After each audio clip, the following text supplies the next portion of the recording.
Hello, everybody, and welcome back to the Epic Roller YouTube channel. My name is Will, and today I'm joined by Sam. Hello. And today we are doing The Last Crusade.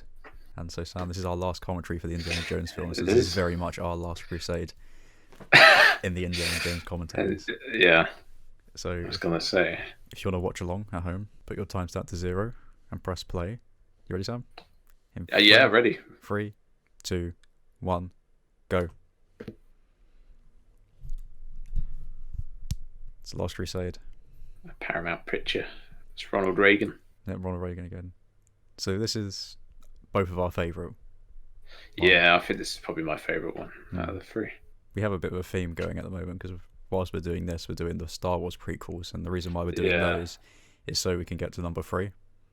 So it kind of seems like, but with this, obviously, it's been a bit better because Raiders of the Lost Ark and Temple of Doom are quite fun movies compared to Attack of the Clones, which was a bit of a struggle to get through. It was a bit of a slog.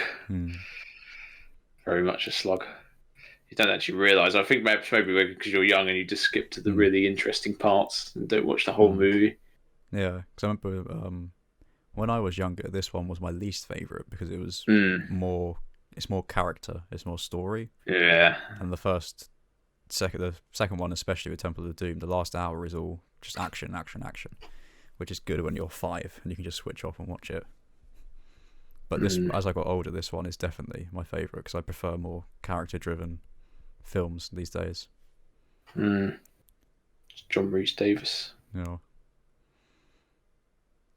Yeah, I know what you mean. So why is this one your favourite? That's a good question. I like the themes in it. I like Sean Connery in it. I like the backstory behind it. It really opens up Indiana as a character. Yeah, you find out his dad, a bit about his mum. Also has a bit that makes me laugh so hard. What is it? When they're in the Castle Bruning or whatever it is. Yeah. Completely miss. Standing right in front of them. And they're just missing every shot. This is the life, isn't it, Sam? This is what you want to do. Yeah. Were they in the Boy Scouts or something? Or I think so. Boys Brigade or something. Yeah, they're Scouts. Got a Scout badge. Oh, or it's not like the Roosevelt Expedition Boys or something. This is probably like 1911 or something. Do you have a date? It's 1909, isn't it? 1909. That was when my great-grandfather was born. Gosh. Yeah, and I met him. So I met someone who was born in the Edwardian era. Gosh. Story by George Lucas. I think because you get a young Indiana Jones series, and Indiana Jones fought in the First World War. Yeah. Which isn't something you touch upon because you would have thought a guy like him would have a lot more discipline and because he's a bit more reckless and things. But he does have discipline from his dad because when you see his dad, he's like, Junior, and he goes, yes sir. We have to even hit round the head with a vase. Oh yeah. But you would have thought he'd be a bit more if he was an ex-military man, maybe a little bit more like you know what I mean? Yeah. So they wanted this guy. I think his character is just called Fedora. Yeah. Because he gives him the hat. They wanted that to be Marion's dad. Oh, did they? Yeah. Because they say in the Raiders, he says what happened to Thingy, and he's like, oh, he's dead in the bar with Marion. So they wanted this to be Marion's dad. So this would have been him meeting Marion's dad. I actually thought that was Indiana Jones when I first saw this movie. What they thought they No, I thought that was the guy in the fedora. Oh. I like that bit. It's like Indiana. In case the audience haven't noticed, it's Indiana. Yeah. 1912. 1912. So poor River Phoenix. Died when he was only 20-something. I was going to say he was quite young when he was River Phoenix. Brother of Joaquin Phoenix. Wacky. Yeah. He's an incredible actor. So they picked... How did he die? Yeah. I like that bit. I think I don't really know. I don't want to say anything in case it's wrong, but I know I think he was in a nightclub, and I think something happened, and then he just, I don't know, something wrong. I think Johnny Depp was with him, or he went to go see Johnny Depp's band play. Yeah. So Johnny Depp was there, and then I don't know if Joachim was with him as well. Mm. But yeah, it's sad. Because every time I was listening to this thing about Leonardo DiCaprio, because they were of similar age and they look quite similar, and he said every time when I was in my 20s and I read a script saying two young boys or brothers, he always imagined him and River Phoenix. Yeah. As the two, because you could easily see that. Yeah. But Harrison Ford said he wanted River Phoenix to play him as a young kid. Young Indiana. They were both in a film called The Mosquito Coast together. Mm. And Harrison was like, he played his son in it or something like that. Oh, yeah. And then River used to copy his mannerisms. So you can see he kind of like runs like him and does stuff like him. So he definitely studied that he got prepared for the role. And Harrison said, when I was a kid, I looked like him as well. So it was the perfect casting. Ah. Got a car. Mr. Burns' car. Smithers. So I'm trying to remember the twist in the beginning, isn't it? They were collecting it they were going to put it in a museum anyway. Something like that, yeah. Because he gives them the hat, and then because they turn up at his house, don't they, with the guy with the trumpet, like the fat kid. Oh yeah, it's the sheriff, and the sheriff's in on it as well. The guy with the the rosette rose thing on his suit. That's like, I'm a proper Southern gentleman, sir. Yeah, he's a good old boy. So what do you think of this opening scene? It's quite action-packed, isn't it? It is. I like it. Got you enthralled. I do find it a bit funny how, within the space of 2 minutes, he gets a phobia of snakes. Uses the whip as his weapon and gets the scar on his chin. It's a bit of a convenient way of tying everything together, but oh yeah, like I was gonna say, as in like all of his biggest life events, all in the space of 30 seconds.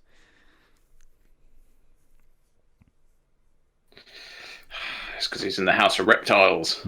It's funny how that's how we got a phobia for snakes now, just for that one scene. Oh, and this. Oh, this guy. I always thought this guy looked like the lead singer of AC/DC. I don't know if you know what he looks like, but like that. He always wears a hat like that, and he's got like curly hair. What's he called? Johnston. Brian Johnson From New Asselman. Oh, it's like the Saving Private Ryan. Yeah. Fish. Get on this guy, Fish. See, if they're trying to trying to like get it for themselves, why are they trying to kill him? Yeah. That guy's trying to kill him now, isn't he? Because imagine if he did kill him, he'd be like, well, you're under arrest for the murder of a 15-year-old kid. Yeah. I like how they just used the gun then all of a sudden at that. It's like, shoot him. Oh, it's Javier Escuela. Yeah. Javier Escuela. Bill Williamson. There he is. Fedora. It's John Marston. They've even given him a little scar. So it may surprise you to learn that the original story for Last Crusade was a haunted house. Yeah. And I think that was kind of coupled with the Nazi house that they go to in Austria. Yeah. But the original story was to be him. It was Indiana in a haunted house. I don't know. That was from George Lucas himself. I heard that. Oh, so he whips himself on the chin, and then he gets the scar. Harrison's real scar, he got in a car crash when he was about 23.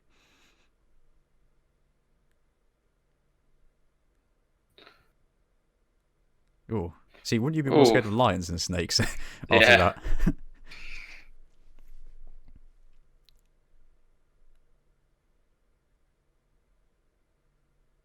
Belongs in a museum. Coronado's dead. I wonder who Coronado is. He must be a real person. We could Google that. Probably. Snake surprise. But yeah, and the second idea for a story I heard was like voodoo cannibal, something like that. That's from an unverified source, but that's an idea they had. But I kind of feel with the haunted house and that voodoo magic thing, it kind of strays into, like we were saying with Temple of Doom.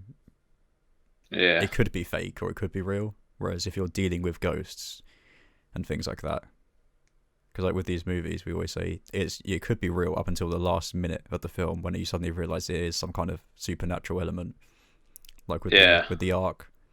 That's the thing. This movie could be completely genuine in its historical analysis up until the final bit. The Crusader. But I said that to you. I can't remember if we did it in one of the commentaries. We said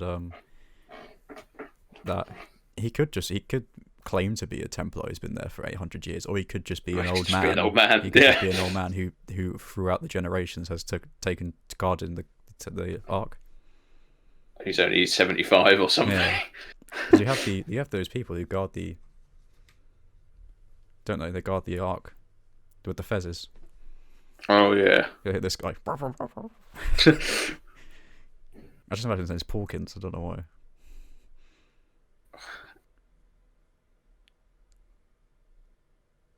So you hear that theme, that. Yeah. Now I was saying when I think of these 3 series, the first thing I think of is the music. So each film, I think of a different piece of music by John Williams. So the first one's the typical theme, which we won't hum for copyright reasons.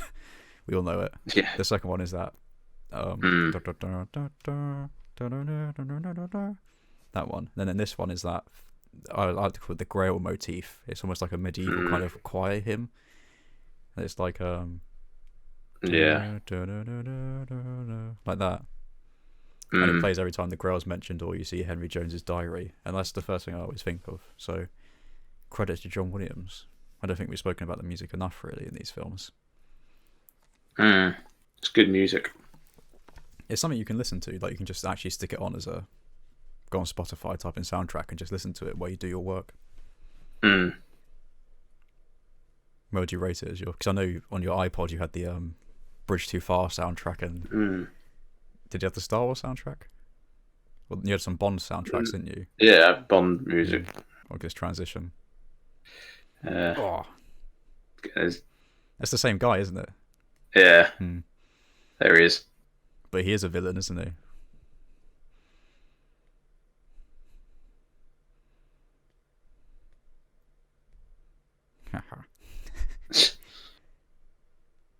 He kind of looks like someone.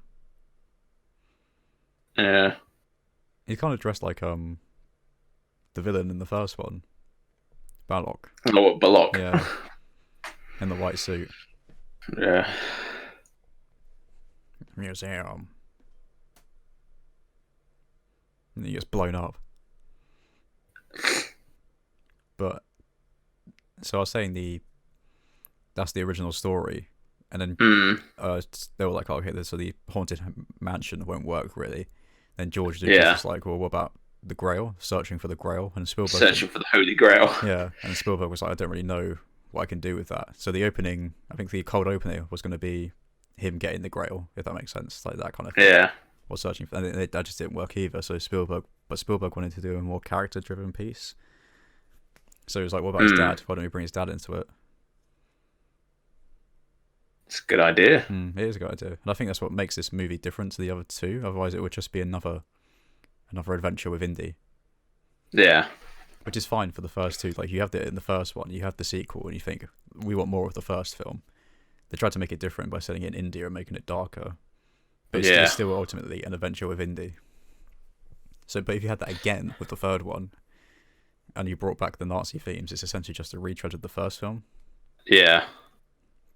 I guess it has. I'd say it's a lot different to the first one, anyway. Oh no, I mean, if they didn't have the whole father-son relationship, father-son, it would be quite similar to the first one in the sense that it's just another adventure of Indy. But having this father theme, because essentially the story isn't him hunting down an artifact; it's about him getting his dad back. Yeah.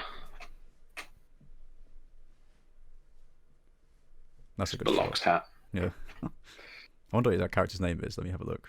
Panama Hat. So he's Panama Hat, and the other guy was... Is that just the name? Yeah, and the other guy's name is Fedora. So back at university. Which is exactly the same as the first film, isn't it? cold opening, cut to the university, shot of him writing on the board and putting it out to seeing him in that. I wonder how old all these kids are now. I think they'll be about what was in real life. Actually, or is it this is quite surprising. Do you know what year this film was made? 1980, sorry? 1989. Oh, wow. So it really wasn't that long ago, really. I guess they'd be our parents' age. Yeah, they would be maybe even younger. Yeah. If they're like 18, they were born in the 70s. There it is, Denholm Elliott. So I was watching the invasion of Europe on this wall behind him. I know apparently that's the route of his journey, isn't it, or something? Oh no, it's not. Oh no, it's got the UK somewhere. Yeah, I remember it's to do with something. I can't remember what. I think it's the invasion plans of France, personally, or Europe 1944 or something like that. But it's to do with something. It might be the first film. There's a map in the background, and it's just his whole journey that he goes on.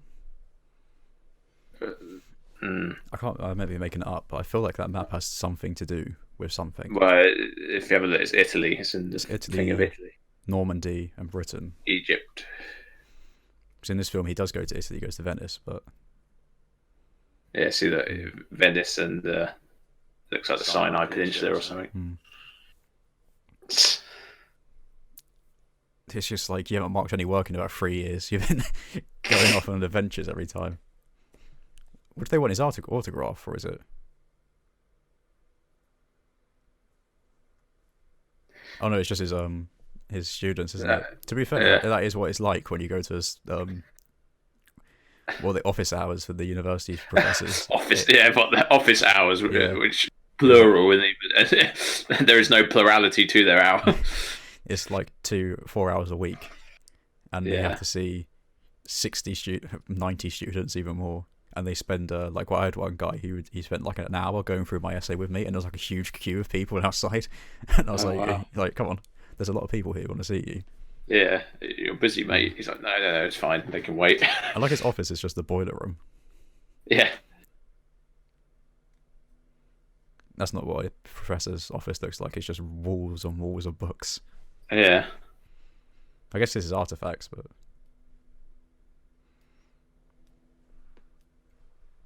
But I do like how you think he's going to be searching. The story is him searching for the Grail, but it's him searching for his dad. The Grail is his dad. His dad is the Holy Grail. His dad gave him life. So when I was watching the documentary on how this was made, Denholm Elliott was saying Brody was the father figure in the first film, and now you have the father figure. That's why and he said, "Oh, I'm kind of happy he becomes the goofball." Which, as I said to you in the first one, as soon as there's a statue of Alexander the Great there. As soon as I like his house. His house is very nice. I think that's what my house would look like. It looked like a 1930s penthouse. It's quite modern looking though, isn't it? It's like this open plan, but have lots of like historical artifacts around. You just have that, yeah. I have a stamp, yeah, half of the sandstone Christian symbol with early Latin text. I have a bust of Alexander. There's like a helmet over there. Is that the helmet? Yeah. Is that one of the philosophers behind Jones's shoulder? Probably Socrates or someone. It could be who's the father of Herodotus. Yeah, so when I said to you, there's a certain point in the film when Brody becomes just the funny character, like the fool. You could argue that like most people, but I could say with I use you as an example. You have all this military experience, but as soon as we jump into Warzone, it's all goes out the window. If that makes sense. So like in the classroom, Brody is a genius, and as soon as he steps out of academic life into like the real world, he becomes a fool. Which you go know a lot of people like that, like people. Oh yeah, definitely. Who are so smart in their environment, but as soon as they are taken out of it, they become useless. Yeah, I can't help but feel a lot of people I've met who are academics and very academic can be quite naive. I don't think Brody's naive. I think because he is. Well, you say that when he's in the tank, he's like, the pen is mighty, and there's like wars going on outside, and they've got like guns, and he pulls out a fountain pen and laughing, and Well, I mean, I guess the pen is mightier than the sword because it is. pen signs what goes to war. Yeah. But it literally is because he squirted ink in his face. So this guy is in I like Star how Wars. So go on, sorry. I was going to say how that guy's wife is only sin then and never sin again. Yeah. It's like, I've got a big role in Indiana Jones. I play the villain's wife. You don't even really need him. He could have been like a butler or something. Yeah. So what does she think when she finds out her husband was just turned into a zombie for drinking from the wrong Grail cup? Well, maybe they never found out because everyone dies. The only people that escape are the 4 heroes. Follow me, I know the way. Yes, this guy's in Star Wars. Who is he? Do you know he's actually English? Do you know when they go to I forgot his name. I know his name. Julian Glover. That's it. Julian Glover. So he's in Empire Strikes Back. Do you know when they're attacking Hoth and he's in the AT-AT walker and Lord Vader appears in front of him, and he's like, I can't remember what he says, but he's the guy. He's like the commander of that AT-AT walker. And then the guy who plays Hitler is Admiral Ozzel, who gets choked out by Vader. It's like Admiral Ozzel landed his ship too close to the planet's surface, alerting them of our presence. Oh, it's like, you have failed me for the last time, Admiral Ozzel. And he just chokes him through the screen. Oh, that guy, yeah.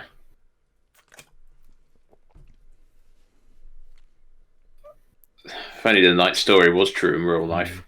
I would love to go to Jordan and just like the old Crusade places, but I don't think the place they actually go to on this has anything to do with. No, I think it's just Petra, isn't it? Petra with Christian. I don't think Christian it's meant to be Petra. It's just the canyon of the crescent moon, isn't it? And it's just like, because it's such a magnificent place, they say it's the. Or do they go to Jordan in this? Because they meet the Sultan or the King of. Yeah. I guess we'll find out. So I'm pretty sure Petra was there long before Christianity was even a thing. Oh yeah. Well, I don't know about. I think it's there for thousands of years. I think it's called Petra as it is, but yeah. He's a good villain though, isn't he? That's the good thing about this. All the villains are... Because you think he's an American. You don't think the villains are the villains in this, do you? All the villains, all the good guys turn out to be the villains.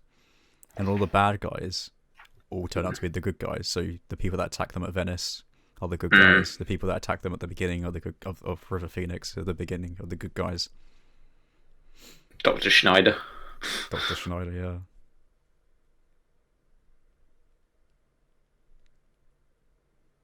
Dad? Is the dog there? And the dog's at the beginning, isn't it? Yeah. Yeah. All they're looking for is his little diary. Where's the diary now?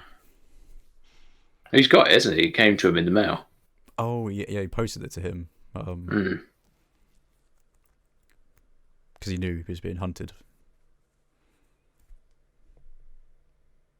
Oh, yeah, there is, yeah. See that theme? Do you hear it? Yeah. That's I just always think of that when I think of this film. You think of my Grail diary. So Denholm Elliott, have you heard about his early life when he was my age? What he was doing? So he was a wireless operator and a gunner in World War II. And he was his plane was shot down. And he spent the rest of the war in a prison in Silesia. Prison camp. Wow, didn't know that. Yeah. And guess what he got into when he was there? Oh, Grail lore or... I don't know. Amateur dramatics. When he was in a prison camp. Hence why he became an actor. Yeah, I think he was into it before around that time, but it is funny how you hear stories like that, and you watch films like Bridge Over the River Kwai where they're made to work to death, and films like Schindler's List where what happens that when they did their prisoners, yet they, you know, he was able to do amateur dramatics in his.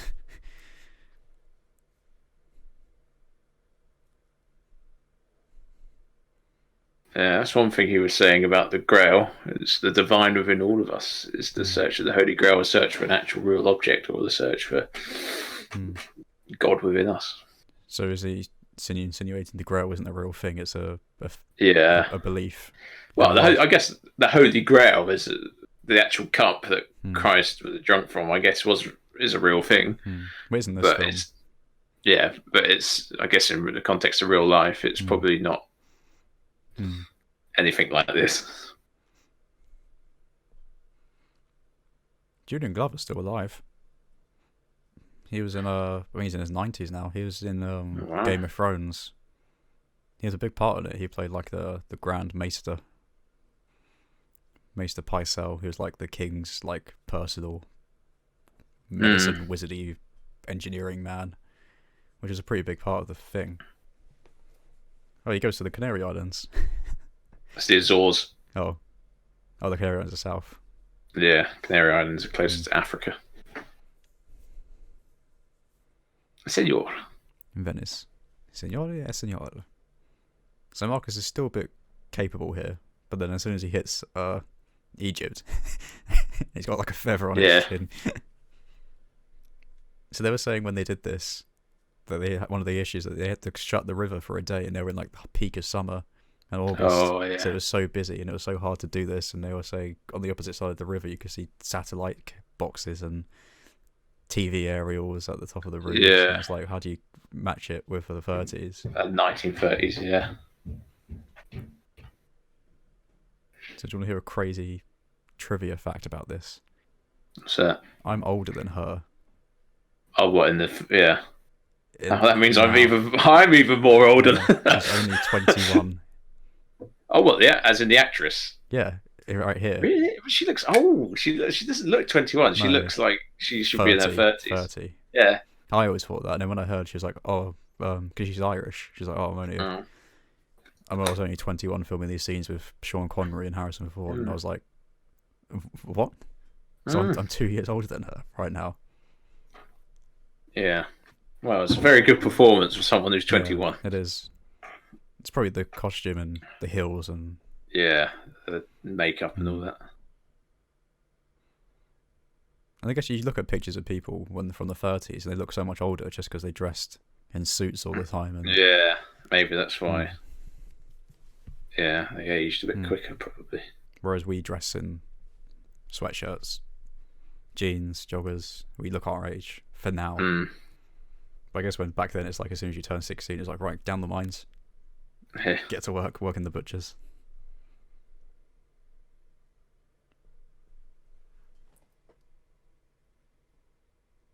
I've seen this one in Dad's diary. I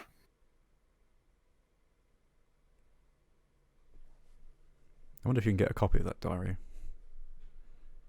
Is that what you want your journal to look like? My journal does look like that. What, lots of I did have a drawing. Okay. Yeah. I mean, it's mine at the moment, but it's just... Let's see the front. What's that say? Vergata?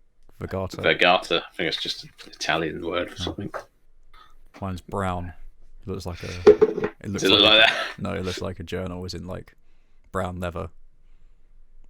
But I started it November last year, and then we went into lockdown and nothing happened, so it's been empty for a long time.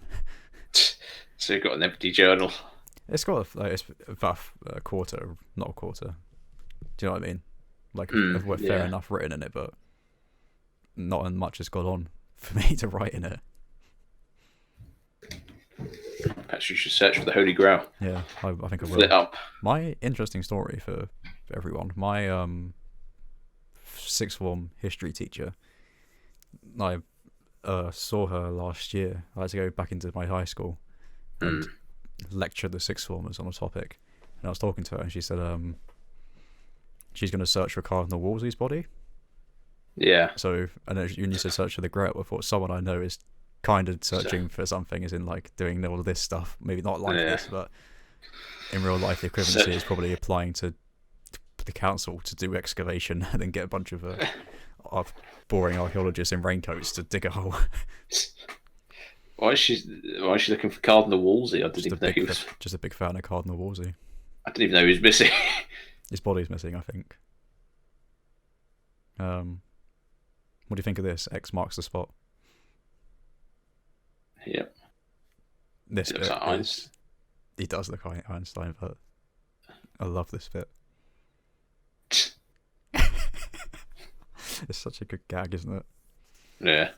It's so not real, like, but it seems like this. I had a theory. I was going for a run, and I was listening to a podcast on this, and it made me occur that because Indiana Jones is based on George Lucas's love of 1930s action adventure serials, then you could kind of argue that Indiana Jones is set in a hyper reality of like that kind of film world, if that makes sense, where crazy things like this happen.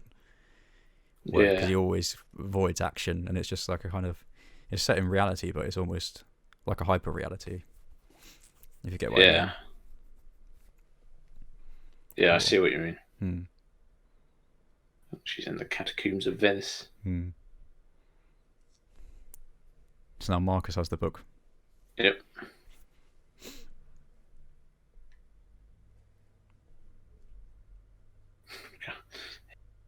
He definitely looks a bit older in this, Harrison Ford, doesn't he? Yeah. But as soon as when's The Fugitive? When did that come out? Let me find out.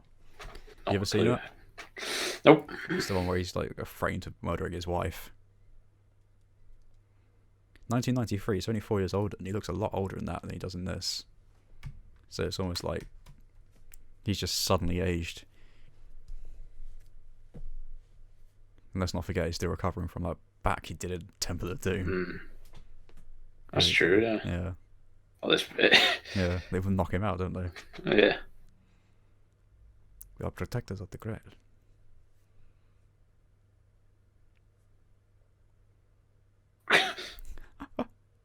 Brody grunts. Brody Grunt sounds like a character as well. Hi, I'm Brody Grunts. He sounds like a Simpsons character, yeah. Yeah. Oh, the Ark of the Covenant. Oh yeah, I never noticed that. Good gag.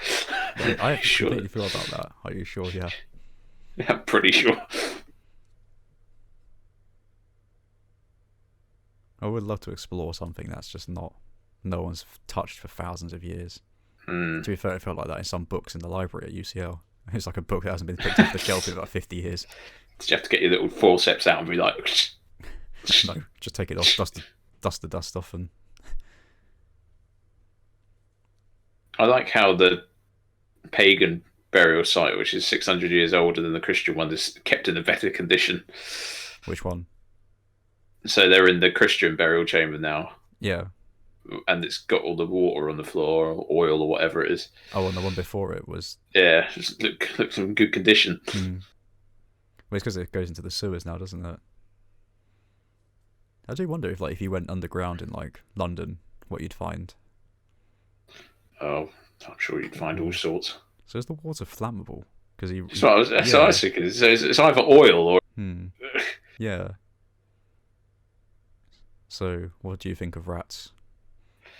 I hate rats. Do you? Well, I'd probably be a bit nervous with all that many rats there, yeah. I don't think I would have... I'd rather this. If I was one of the leading ladies, I'd rather do it in this. I wouldn't want snakes and I wouldn't want bugs. I'd rather have rats. Yeah. So all these rats had to be specifically bred for this, because you couldn't just buy rats because of the disease. They had to be like bred and contained in like quarantine for all their life just for this moment. That's what I mean. That's why I don't like rats, because of the disease. Yeah. Well, these ones would have been fine. I just would have been worried about stepping on them. Yeah. Because I think she steps on the tail of one, doesn't she? And it like squeaks. Yeah. Oh, well, Indy just trod on one. Yeah. But Harrison Ford bred rats when he was younger. So he had like pet rats. So he was like, yeah, fine, I can do the scene easily. And there's a shot of him in the behind the scenes, like holding a rat in his hand, and like he's like running on him. He's like, I love rats. I love rats. But I hate snakes. Snake? I think it's oil because it just sets on fire, doesn't it? Yeah, that's what I mean. But if it's oil, they'd all be black when this clothes would just be black when they came out of the thing. But then they hide underneath it, didn't they? Yeah. Because then the guy with the fez drops a lighter on the water and the whole thing sets alight.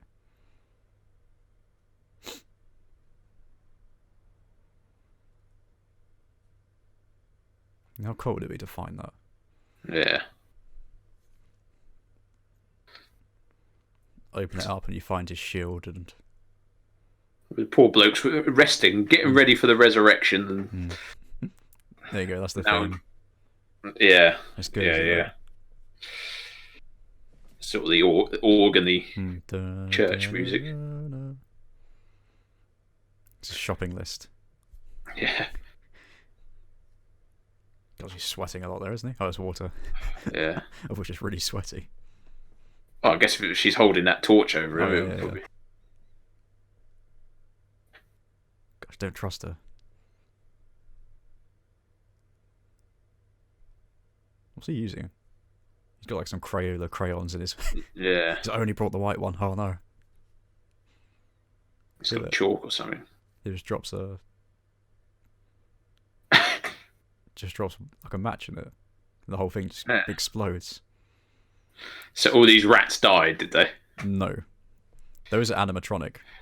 Oh. So, you know, like you wind up toys in the bath and it goes like that, and it like swims. Yeah.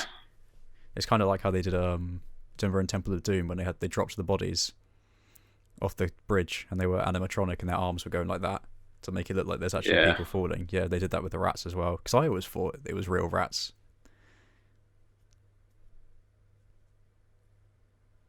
But yeah, Spielberg was like, you know, I'll go as far as torturing my leading ladies with rats and snakes, but I won't burn rats alive. That's as far as I'll go.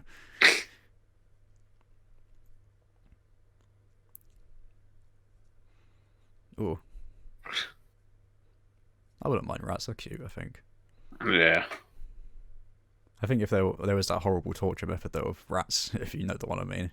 With the bucket. Yeah. It's a bit like I'm a Celebrity, really, isn't it? I'm a Celebrity, Search of the Grail.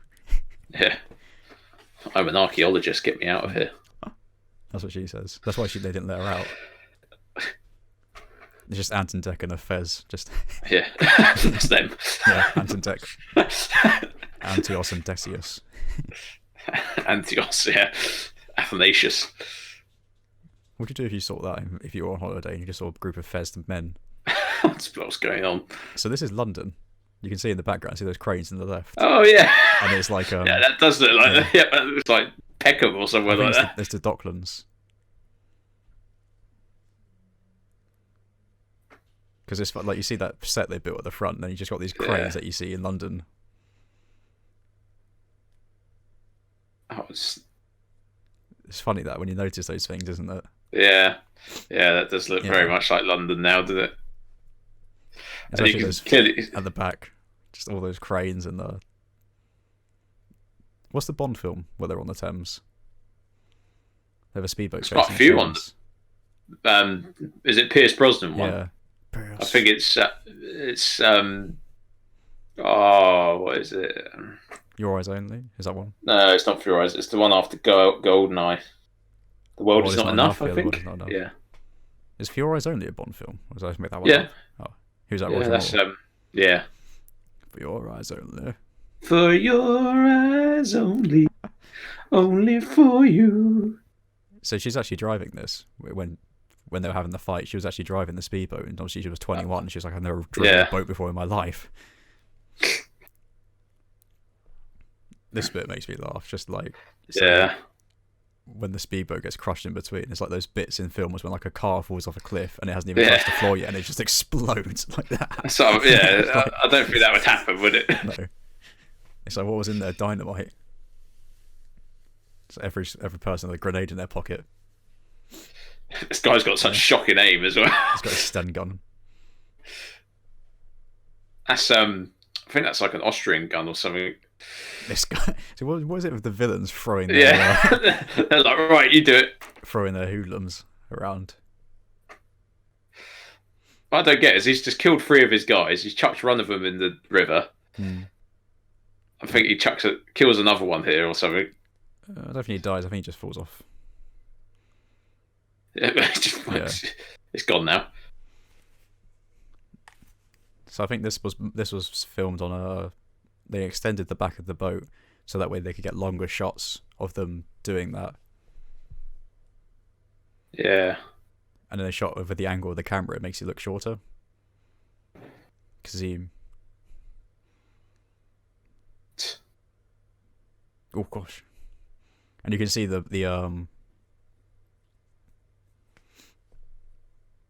How do you like his character?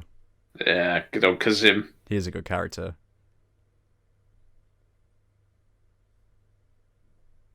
I do like characters like that, stoic, who have dedicated their lives to. But you can see that the ADR lines of Harrison Ford don't match up with his lips when he's like shouting. Because obviously you wouldn't be able to record that dialogue at all. You'd be like, just one more day. Yeah.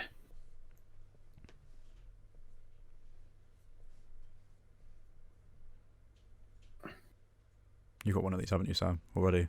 Oh, my on your chest. No. Protect the Holy Grail. The Brotherhood of the Cruciform Sword. One of my sticklers with films is the blood never looks real, and in this film it doesn't look real. Like if you look at his mouth, it looks like he's just had like a hot dog or something, and his ketchup just ran down his cheek. Cars him asking the big questions. Because you could say this one, the past two films, especially Temple of Doom, remember he said he goes for the honour and glory, doesn't he? Yeah. If it was Indy from a few years ago, he would want to find his father, but at the same time, he'd be like, "Oh, maybe I could get the cup at the same time." Yeah. I like how he just walks off as well. It's like, yeah, he's just killed all my goons. And the souls were ready, so they did it for the... Well, I guess, yeah. But I guess they were like, oh, they didn't have to die if he was just trying to find his dad.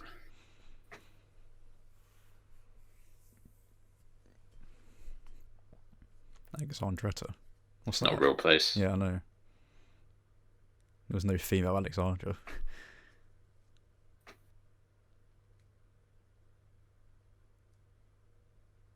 Marcus. So do you think the Holy Grail, you could argue, no, it's for eternal life. That's what you say. Seek the Grail for eternal life. You could argue that if you find God, you are granted eternal life. So you could say the Grail is just him. Pretty much. The Holy Grail is God. It's he who grants eternal life, not drinking from a cup. Yeah. Well, I mean, I guess you could. This is a bit of Eucharistic theology. If Holy Communion, if you drink the cup. Hang on a second, Sam. I was trying to take my lid off, and it's really creaking. So I want you to finish your point about me in the edit, like drowning you out with me creaking my bottle. Okay, carry on. Okay. I was so like the whole idea of the Eucharist. If you drink the blood of Christ, that's the blood of Christ. It's considered the feast of heaven taking place on earth, and that's one of the things that grants you eternal life. Oh, he's done this to his room. It's her, isn't it? He's done it to his room. Yeah. She does it to her room as well, doesn't she? I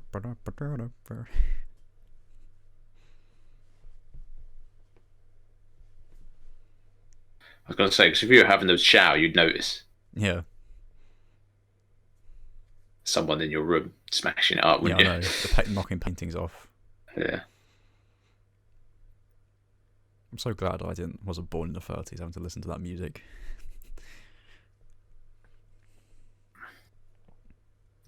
Well, that's what your ancestors would have listened to. Well, now she knows he's got the Grail Diary, so...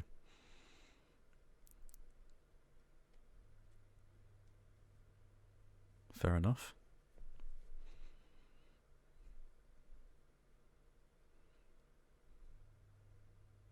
I mean, poor old Marcus has to third wheel in this as well. Even at the start, he's like, oh, I guess he knows Indy, doesn't he? Yeah. I do like how they brought Marcus back and Salah. What's his name? It's not Salah. Saul. Saul. It's Saul, isn't it? Well, it's Salah, isn't it? Salah, In the first one, it's called Salah. Yeah, Salah. Like Mohamed Salah. That's what I thought. I was like, that's not Salah, because Salah's a footballer, but yeah, it is Salah. They're both Egyptian.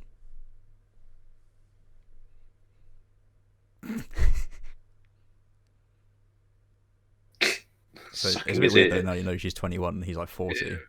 Yeah. And sucking his ear as well. It's not Apparently Venice is like a horrible place. Mm. It's got really good like history and stuff, but it just smells because of the canals. Oh, yeah. Oof. So they drive to Austria. I can't say it's ever appealed to me going to Venice. I'd go. I've been in Assassin's Creed 2, but I'll go in real life. That's where Hitler's from, isn't it? Around that area, Salzburg, and right on the border with Germany. What was it? Braunau am Inn? I don't know.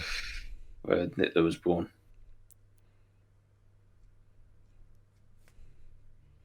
The Brunwalds. They're moving quite quick, this film. Yeah. Like compared to Temple of Doom, where it says so 45 minutes in Temple of Doom, we would have been at Bangkok Palace. With the dinner scene. Coming up, yeah.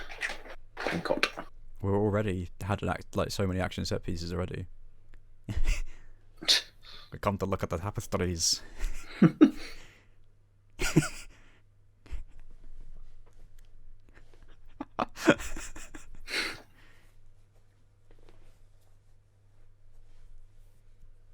Lord Clarence MacDonald. She just lives. See, she looks 21 there. Yeah. Because they've like given her just like ridiculous outfits. I am Mickey Mouse.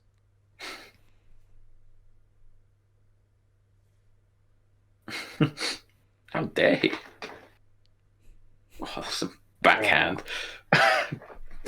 I think a butler always seems like the easiest person to knock out. Like like a small hit, and a butler would be knocked out. Oh, he's an old man, isn't he? I mean, what to you, sir? And I'm a Mickey Mouse.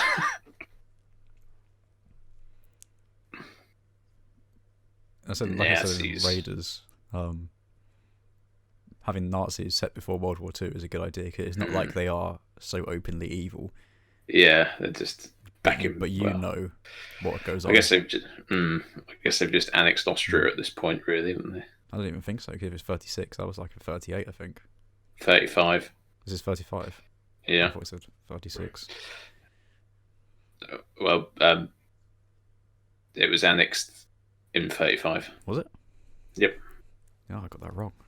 I thought it was 38. You're the history graduate here, my friend. Let me Google the Anschluss. Anschluss of Austria with old Say's ink fart. Yeah.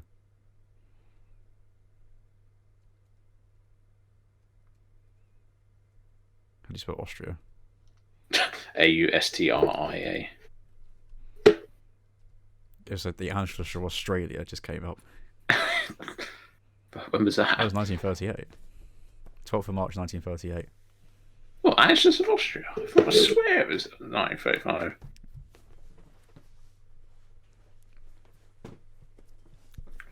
Oh, I live in a different universe. Look at his Spider-Man skills. Okay, we got the introduction of Henry Jones Sr. His face. Yeah. Maybe I'm thinking of the invasion of Abyssinia. Yeah. Junior. He's got a funny hat, hasn't he? Like a tea cozy. Tea cozy. And he's like, oh. I'll never forgive myself. A Ming Dynasty.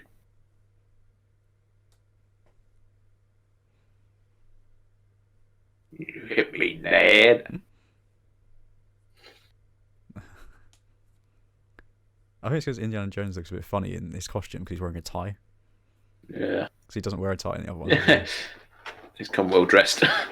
It's fake. That'd be a good costume, wouldn't it? Like, me and you went to a fancy dress party. You could go as Henry Jones Sr. and I'd go as Indiana. It's Indiana. The funny, but what's the age difference between Harrison Ford and 12 years. Sean Connery? Because I was like, Harrison Ford is not that much younger than Sean Connery. Well, Sean Connery just died. Yeah, at 90. So. And Harrison Ford's 70, almost 80. Really? Oh, wow. Yeah. That's what I mean. 12 years. And they do it really well. I think Harrison Ford's off well. Yeah. Like, it's just the ways around him and how he...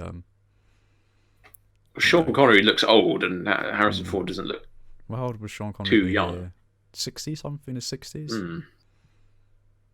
The Tomb of Sir Richard. He was actually there. You saw him.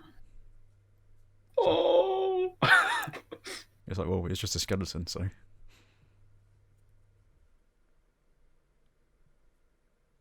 So kind of passionate. That's the issue. He's so passionate about it, but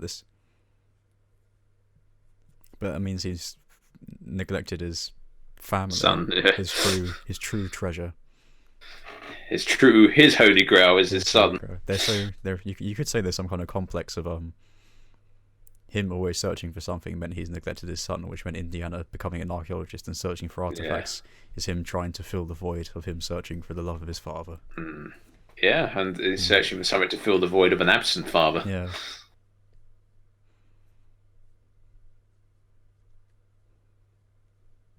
But he wasn't really. He was with him through his life, but he just didn't pay attention to him. It's like Dr. Jones. And I'm like, yes. What does he say? Where's the diary? And he's like, what book?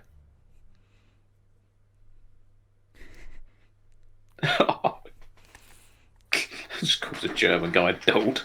Look at his face. You did.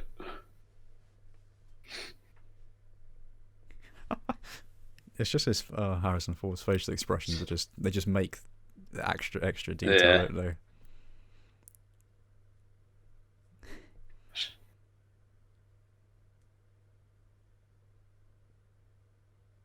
Does he actually have it? I can't remember. How does Marcus get it? Or does he just lie? Does he lie about it?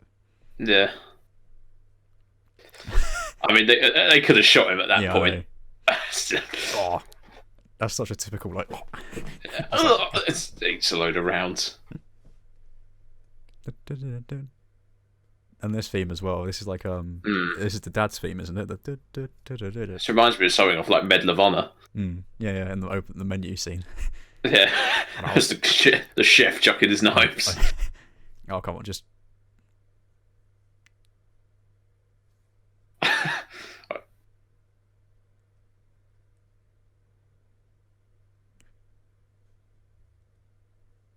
Just shoot both of them. But he's clearly got the hots on for her, isn't he? So. Windy. Well, because he doesn't know. He only listening to his dad, isn't he?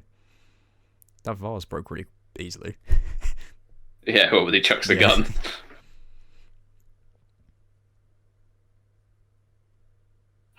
Oh no, Fraulein. Fraulein Schneider.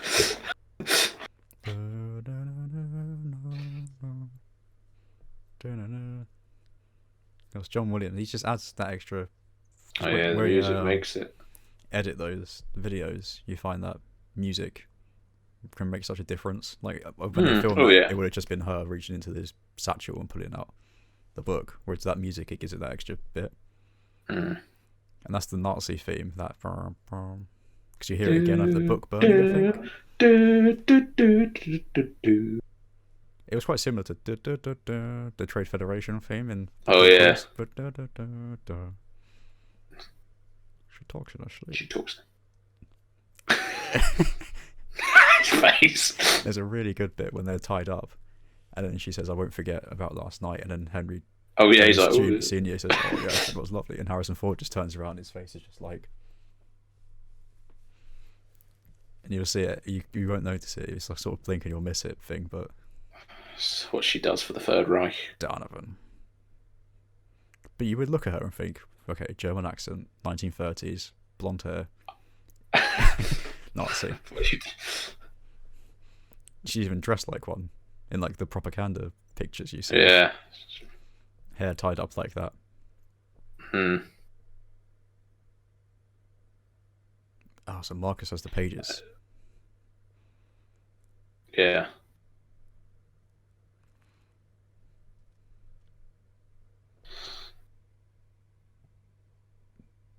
How do they know all this? I guess they probably. Well, I guess she's the foremost scholar in Nazi Germany for Holy Grail, so maybe she knows. But how does everyone know about his diary? It's almost like his diary's famous for having. Well, she was with him, wasn't she? And she's probably fed that information back to. He's very boasting about the diary, isn't he? Oh, this bit. Yeah. Just the way it zooms in on his face, and he's like he's thousands of miles away. He speaks 7 languages.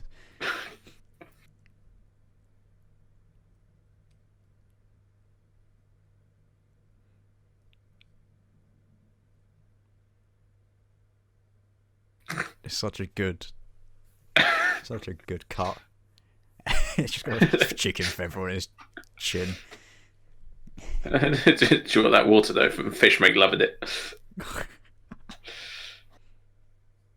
Anyone speak Latin? Ancient Greek? Does anyone here speak English or Ancient Greek? Do you think he's met Salah before?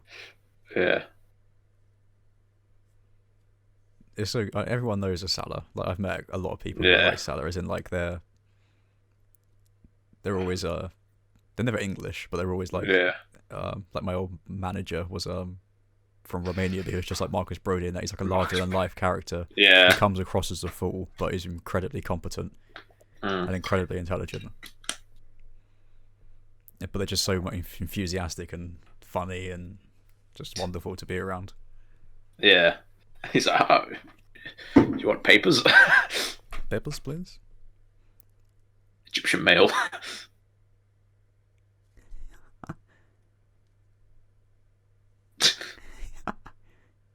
Oh. Body checks the Gestapo. Well, they have no authority. Yeah. That guy on the right. In the white hat. This is a repeat of the first film, isn't it? Yeah. And they put Marion in the car. And now he's trying to be Indiana, isn't he? Yeah. So how many places are there in Egypt with just big open walls but large enough for trucks? Yeah. I wonder where that was filmed as well, because they The couldn't have gone to Institute of- Egypt just to do that. Nah. Must have been a set somewhere. It could have been in Tenerife. Spain, because they filmed the Canyon of the Crescent Moon in Spain. That's probably where The Reich Museum. the Reich Museum of Aryan Culture. Yeah. Was that a real place? No. Oh, probably I don't was. think it I think was. there was an art gallery. They made an Well, art gallery. the Reich Museum of Aryan Culture. It's probably Speer designed it, when in that bit in Downfall, when he's like, yeah, Oh, yeah. he has that big model on the table, and it's like, you've outdone yourself, Speer. When the new Reich comes. Oh, here we go. Look, watch his face. There's a Reich Chamber of Culture. Oh, it might have been that. Don't know big, if that.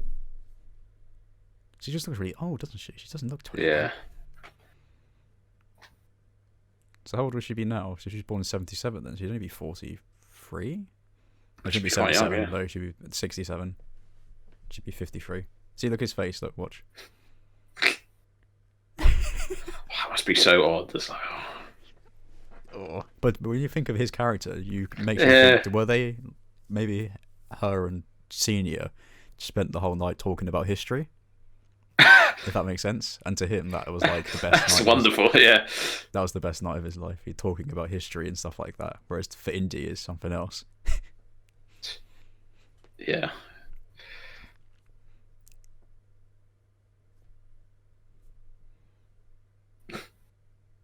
Oh, he doesn't fucking with that, does he?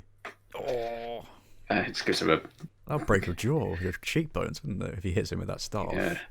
Just gives him a Berlin one-hitter quitter. Fists of the Fury.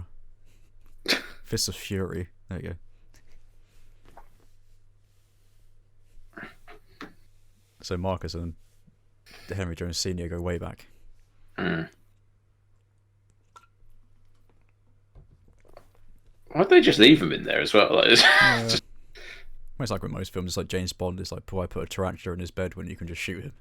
yeah. Put the tarantula in his bed. Why don't you put a grenade in his bed?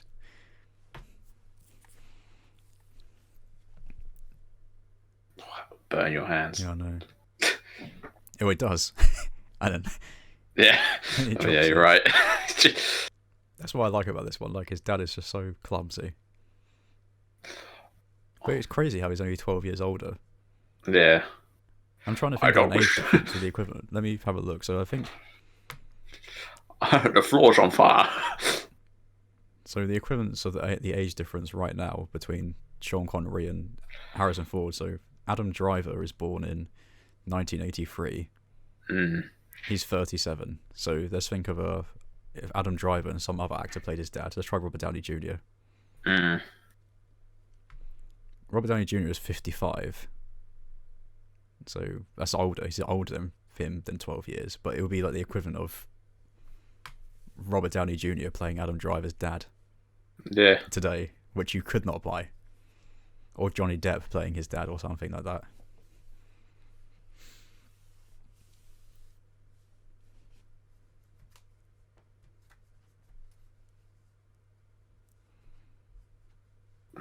That was fine.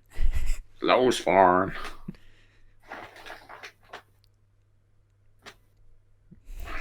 Just a little like Marx Brothers, or that was like a Chuckle Brothers sketch. Then here's your best bit, Sam, coming up. Yeah. She looks like you seen Austin Powers? Yeah. I always thought the woman was like the woman from Austin Powers. His female, her. Yeah, yeah. I never understood this bit. Like, why? Oh no, it's not here yet. And you would have thought they'd feel that. Loads of smoke would have come pouring in as well. Oh yeah. Like they got headphones on as well. Oh yeah. Well, he doesn't. He's so immersed in his work. That's it. Why does she like look at them and smile? It's just so stupid. Yeah. It's great.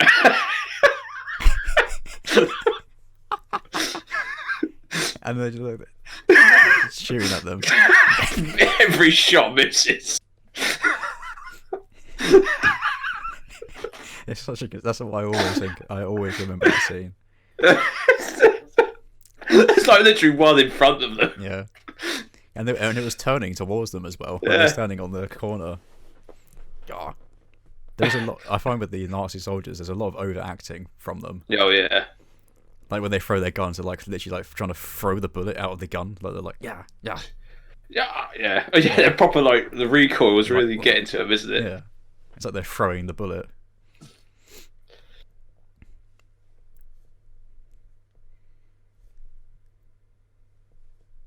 Vogel, yeah. I do like how each character has like their own. So Indiana has his whip, but Senior has his bag, his umbrella.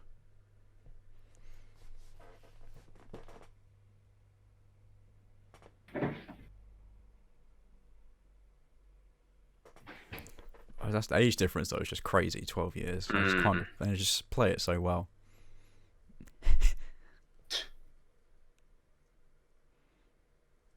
Wouldn't that close it? It's right. More boats. We're not going on the boat. I remember hearing someone say, "How did he know there was motorbikes in that box?" But you clearly see him look at the camera and like do like a smirk, so you know he noticed that that box obviously says like I don't know, Mechanic and Vulcan Stuffen bikes.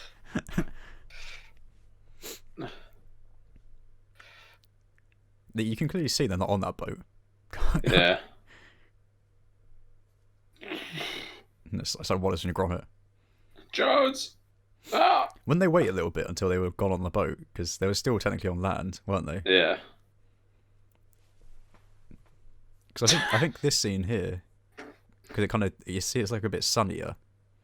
I think this was added in post, because I think the scene was meant to just end there, with them getting away on the bike, and I think Spielberg felt there wasn't enough action in this part of the film, so he added this part as an action scene, and it's filmed on George Lucas's house. Is it? This is his Skywalker Ranch in San Francisco or LA, one of them two. Oh, it's nice to see where he lives. Yeah, well, it's like a massive plot of land that he owns. I'd love to go there. Maybe George will invite you around one day. Although, like I said in the prequels one, although I think the first two prequels films aren't the best films, I do think he's a fantastic ideas man and creator and businessman as well. He's a very clever man. Oh, what's the film? Is it Goldeneye? There's the woman at the toll booth that comes out the house with the machine gun. The Goldfinger. It might be, yeah. It's a bit like jousting. Yeah. Oh. Look at this guy just like wobbling all over the place before even. Got some good hip movements in there. Yeah. Has he got a different jacket in this one? He looks a lot browner. I always thought it was like a lighter brown. Doing a wheelie. It's like the kids I see cycling around, and then all they do is just get on their back wheels and just cycle on the wheelie. Oh. He went flying. He's just not impressed, is he? No. He just rewinds his watch. He's probably trying to rewind to when he was doing that castle. Yeah. Stop. Venedig. Rollies this way. What's that thing at the front? Is that to put a machine gun on? The sidecar? Yeah, I think so, yeah.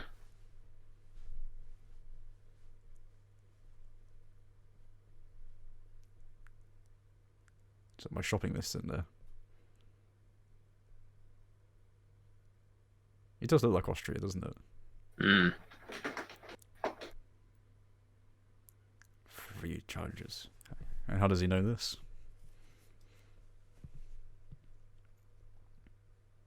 What are they? The Chronicles of St. Anselm. Yeah. I wonder how much of it is made up and how much of it are actual things. I suspect some of it probably is. I don't know if the Chronicle. I mean, St. Anselm was a real person.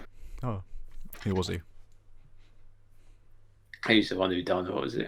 Is it Anselm's ontological argument, if I remember? Oh, he slaps him.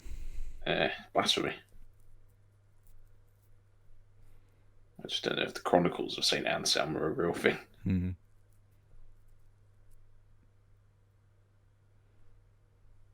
Yeah, I guess but he says that in that it's not archaeology anymore, it's a ideological quest, crusade. Because you could say, whilst his previous 2 films were adventures, this is a crusade. Yeah. And the fact that it's called The Last Crusade kind of shows that people like Spielberg were kind of thinking this should be the last film. And then, like, the one Crystal Skull comes out. I think we probably will do Crystal Skull eventually, but not for a while. Yeah. I'll probably have to watch the film again, maybe do some research about it. It's not one like these 3 I can watch. Yeah. Like you can right now, just watch it blind and know what goes on next, and it's a book burning. So these Nazi uniforms are actually real. Most of them are real, sourced from Eastern Europe. Oh wow. And there's a scene of Spielberg saying, "All you guys who do a Nazi salute, can you put your fingers crossed behind your backs?"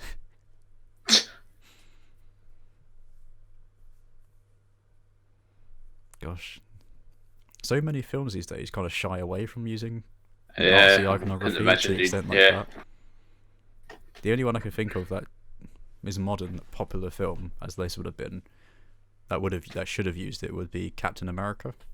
I don't know if you've seen the first Captain America, but it's set in World War II, and he goes after these people called Hydra, who are meant to be like a subsection of the Nazi Party, but they have their own. Gosh, it's Himmler there. And Goebbels, Hitler. Goering in his baby pink, baby blue uniform. Yeah, so the guy who plays Hitler is what's it? Admiral Roswell from Star Wars. But yeah, in Captain America they use like it looks like a Nazi flag, but it's like a Hydra kind of logo. Yeah. And they do 2 fists in the air instead of the Nazi salute, but I just don't know why they don't use Nazi iconography anymore that much. Worried of offending people, I guess. But no one believes in it. That's the point. Oh, yeah. Do you know what I mean? No one follows the ideology. And it is an offensive object to look at, but it's part of it. The logo is as much the symbol of evil, isn't it? Yeah. Oh, it's nice seeing him angry.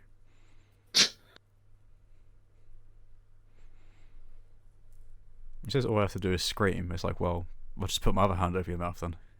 Yeah. They get it pretty quick, don't they? Oh yeah. But this bit is brilliant.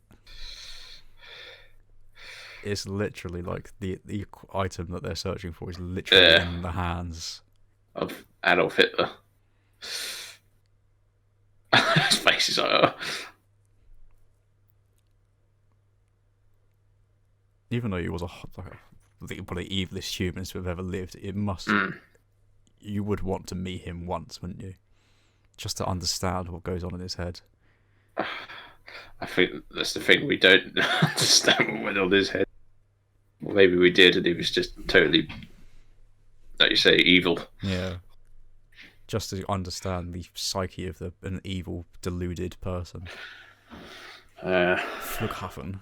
That looks like a building in London somewhere. Flughafen. It looks like I know the one you mean. Hoover building near my house. Just revealed to everyone where I live. I don't live near the Hoover building, but I was going to say you don't live near there. It is near. It's nearby. Nice coat. These two guys with the newspapers. Who reads a newspaper like that anyway? You ever met anyone who reads a newspaper like that? It's a broadsheet. It's what the Telegraph looks like. They're quite big. Yeah. I think that was the standard formatting for a newspaper anyway, back in the 30s.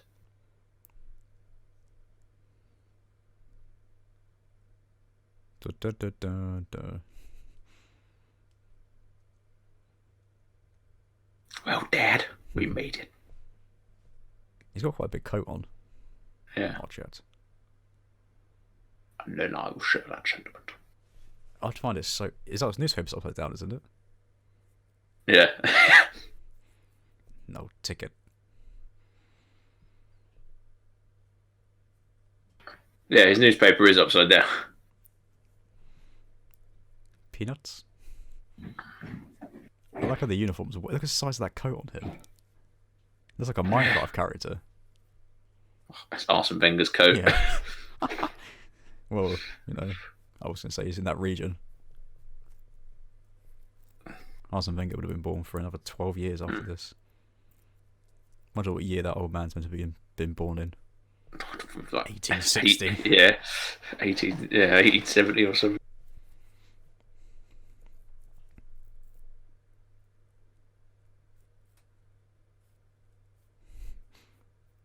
He's got it upside down, unless is it English on the other side, like an instruction manual.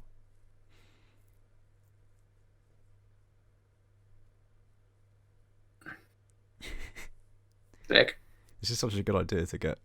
Make him a ticket inspector. Fuss. Oh. And it's so believable as well, isn't it? It's like he didn't have a ticket. Yeah. Kick off an SS colonel because he didn't have a ticket.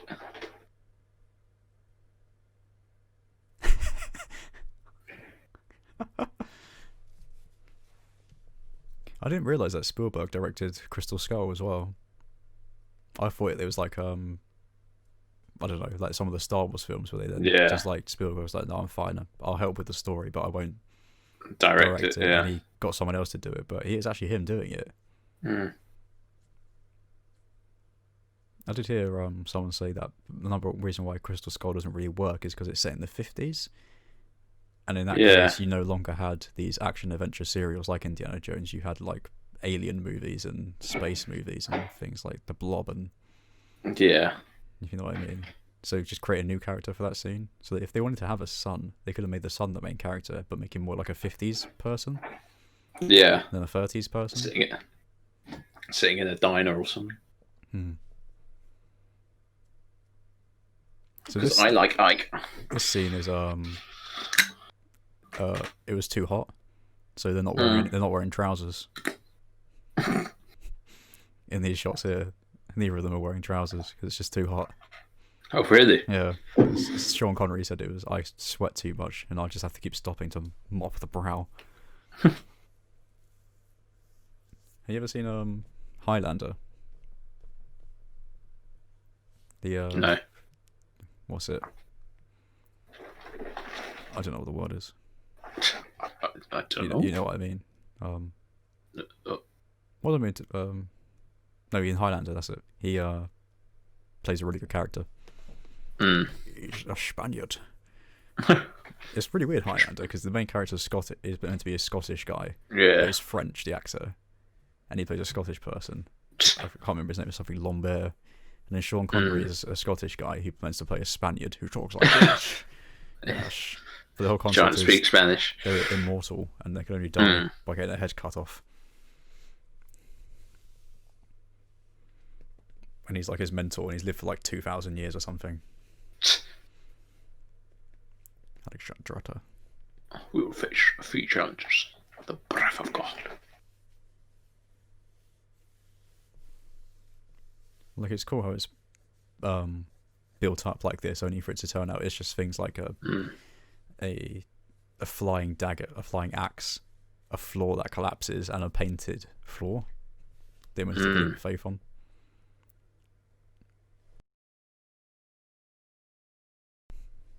We'll find out. We're turning around. I do like how people come up with the idea of, like, so Spielberg's just like, how can I do a good shot of conveying that we're about to turn around? And it's like, I don't know, let's have a shot of a thing on a table and the shadows moving. Yeah. No, I wouldn't think of doing something like that. I'd just get a shot of this and be like, we're turning around. That's because he's a top director. You'll be sad when he goes, because he's getting on a bit. I think he's in his late 70s, early 80s. It's that generation, isn't it? Because there's no one like him. Like now, who can do fun family adventure films. The only person the closest to him is someone like J.J. Abrams, but he isn't original. He just copies him. J.J. Abrams did The Force Awakens. So and it's just like you get the feeling, but it's just not the same because you're just copying someone. Yeah. That's true. But there's no movies. I was thinking there's no films out today that are like these action adventure films that you get. There is action adventure films, but they're all rubbish. And the actors in them aren't film stars like Harrison Ford, who are film stars, but also good actors. It's people like The Rock, who are movie stars, but they're not like... They haven't got the chops of someone like Harrison Ford. Or Sean Connery.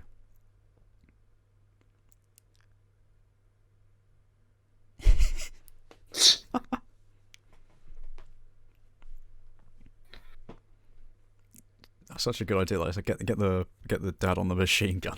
Yeah. And he just rips the back of the plane off. That's my favourite bit of the film. Shoots up the propellers up. Oh, they got us. Yeah. It is a bit dodgy though, the effects now. Just to shut up the whole yoke. It's like, they got us. What gun is it? Is it 2? I don't know, yeah. Browning? No. They got us.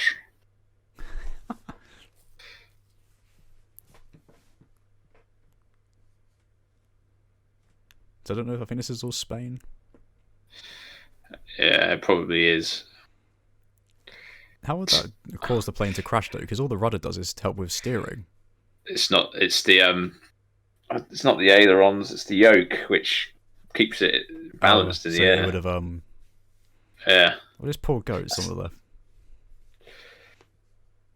That's what directs your steering. So they would be going all over the place. Yeah, if you used to take that off an airplane, it would crash. It would just be too... balances the wind. If I remember. It's just some poor bloke. Yeah. Does his car get blown up? Or they nick his car? Yeah, it does. They steal it. And that's probably his life savings. So, yeah. To get a car like that in 38 in a rural village in Italy somewhere. I think they are now, aren't they? There's such a you see that shot in so much of like a car or someone running away from a plane and the plane fly down. Pearl Harbor. That's an awful film. Yeah, like this bit. I mean, why does he? Yeah. What do you think's gonna happen? I guess he couldn't pull up, could he? He probably thought it was like an empty area, but this bit's so funny.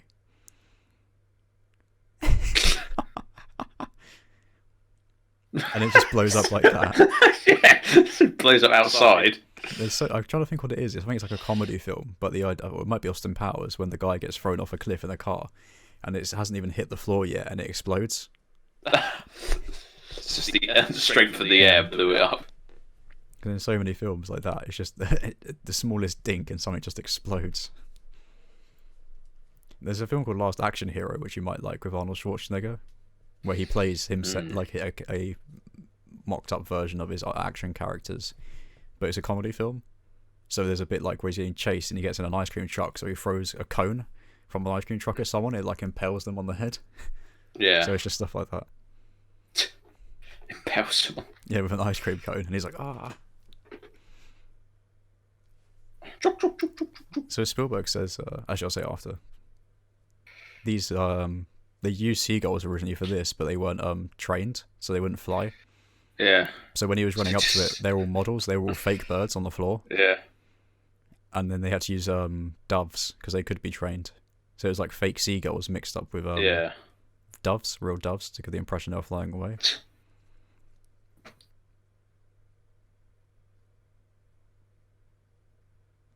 So Spielberg says this is one of his favourite scenes of the film, because it's just the look Harrison Ford gives his dad, in the sense that it's like, you're not a useless old man after all, you know. I've missed you all my life. I wish I knew who you really were. The Republic of Haiti. Is that real? No. I'm sure, I'm definite that is not a real place. I like this bit. Although it's got pretty bad connotations, the car, it's one of my favourite cars. Rolls-Royce Phantom. Rolls-Royce Phantom. But it's kind of funny that they're staying at the King of Haiti, whatever it is. And when they were filming the scenes in Petra, they stayed at the Royal Palace with the King and Queen. Oh, really? Yeah. I've always wondered why, if someone gave me a box of gold, I'd be a bit annoyed, because like, now I've got to go through the process of selling it. Like, just give me the money. Yeah.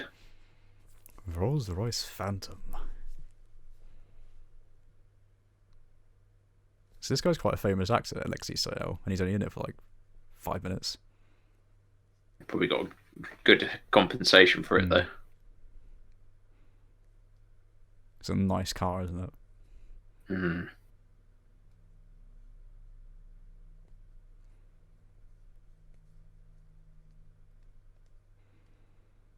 I do like that uniform as well. What, the German one? No, the royal tunic that he was wearing. Gold, black and gold. Oh, there he is, Kazim. So if it's a fictional place, where do you think it is? Haiti. It probably is where Jordan is, isn't it? It's probably supposed to be Jordan, Palestine. It's supposed to be the Holy Land, isn't it?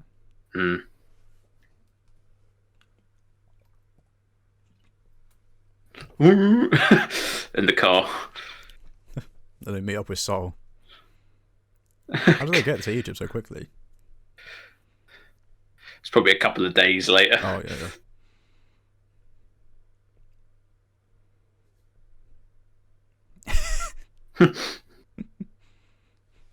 It's almost like a bucket hat you see kids wear at festivals. Yeah. That Jeremy Jones Senior's got. It's just like, he's got one a small Adidas bag on as well, and he's got like a, he's a D&B man. Just new gunnery.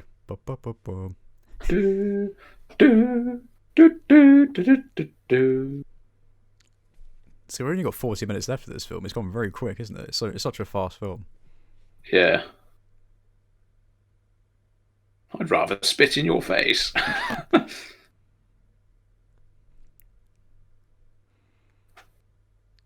See, Donovan comes across as someone who doesn't want anyone to die, if that makes sense. He's just like, I don't... Yeah. I just want to get the Grail. That's why he gives in the water, because he doesn't...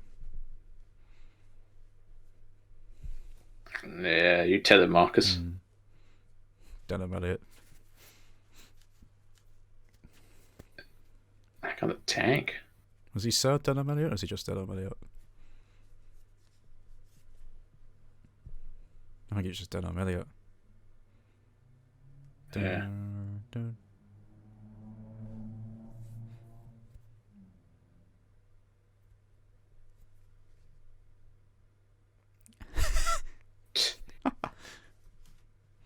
God, that took a long time to fly. Some water. Can't belong to my brother-in-law.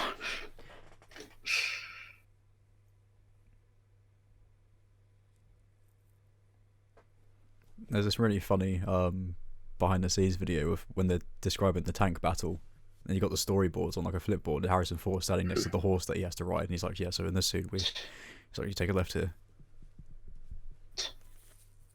There we go. It's Kazim.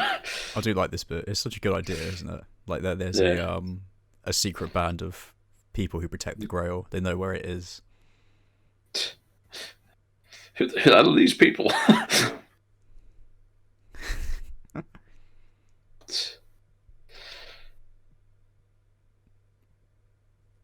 Did you ever watch anything to do with the Young Indiana Jones or read anything? No. I asked you this in another one. I remember in the video of this, they had an intro for it.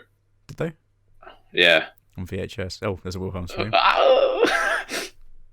There was a path of one there as well. Did you hear it? It was the L. Oh, yeah. This guy just mowing them down. These guys are, look, isn't it? They're pretty useless. These guys, aren't they? They don't really do much. They're meant to be like a secret trained warrior force who protect the Grail, and they get knocked out so easily. And especially on the boat scene in the Docklands. Yeah. Who is he? Oh no. He sounds like he went to Eton though. Yeah, perhaps he did. Yeah. I wonder who plays Kazim. No, doesn't come up on Amazon. Oh no, Kazim. Oh. Got Chewbacca's belt on though. Yeah. He's gone back to God. Oh. Hi, horsey. Oh. Backhand. So, yeah, I remember saying in the Raiders.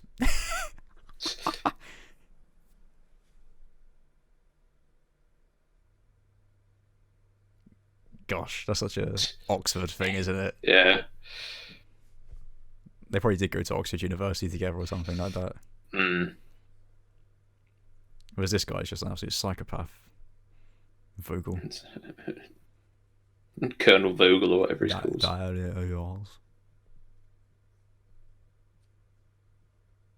Why? Just keeps hitting him with a glove.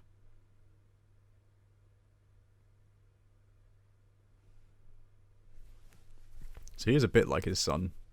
Just that vicious.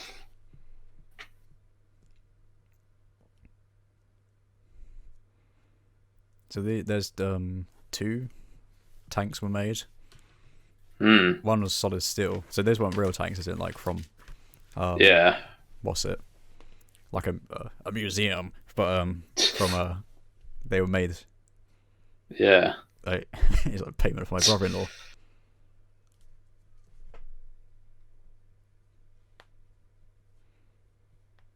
Yeah, so one was made out of like steel or something, and the other one was made out of aluminium. So this one, in like the shots like this, is steel. Yeah. And then when they're having the fight on top of the tank and it's moving around, so it's quite dangerous. It's aluminium one being dragged by a truck, and it's off the ground as well, with just the tracks being moved by like a motor. I always thought this guy did look German, the tank driver. He looks like he's like Turkish or something, or maybe he's one of the driver from the Republic of Haiti or whatever it is. Oh yeah, it says on the is the character's name is Haiti Tank Driver. Along with fedora and the Panama hat. Yeah, the hat can. Guys at the back who have to run along with in the desert as well. So this scene with Harrison Ford running with the horse, chasing on the horse, his hat kept blowing off, so they had to reset the takes. So he stapled it to his head. Ouch. Yeah. You just see him just go like crunch, crunch. Whether it was a joke or if yeah. And there were no staples in it. Or if he actually did that. Why would you, if you're in a tank and you see a car going towards you, you wouldn't be like that. You'd be like, well, I'm going to be fine. The guy in the car isn't. He's like, ah! The guy who's stuck inside that tank is going to get actually blown to smithereens. Yeah. No. I can tell you, if I was to fight in World War II, I would not want to be in a tank crew. Oh no. Feel like you're in your own coffin, wouldn't you? Yeah. That's pretty cool. I like how that didn't blow up. Yeah, just literally went straight off. Oh no, yeah. they run it over. Yeah. So it got blown up by a tank grenade and got run over. Yet a boat crushing another boat causes it to explode, like it's just been detonated.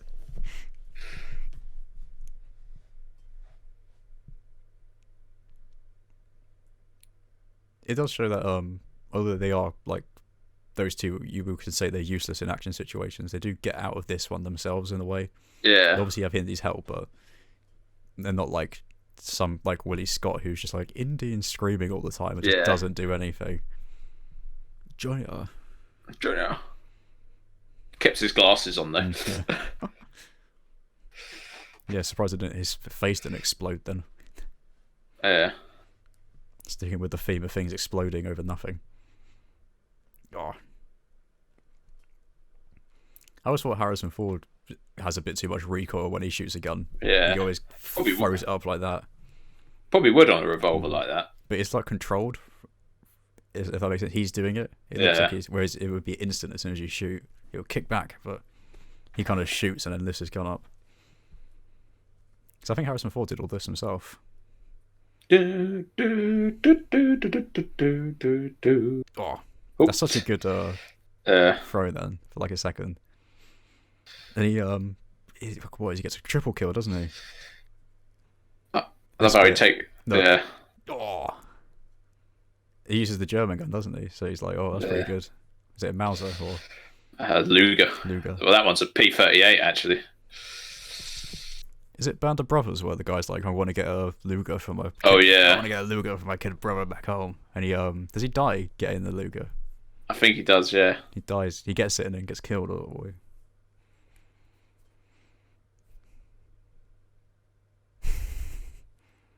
he's putting his Adidas drum and bass hat back on. His bucket hat. Oh, this guy. Just roll left though. Yeah. I wonder what that flag is. The Hate flag. That's the Hate flag, yeah. They hate us because they hate us. I'm trying to do hate us because they hate us, but it didn't work. Does his face get thrown against it? Yeah. Yeah.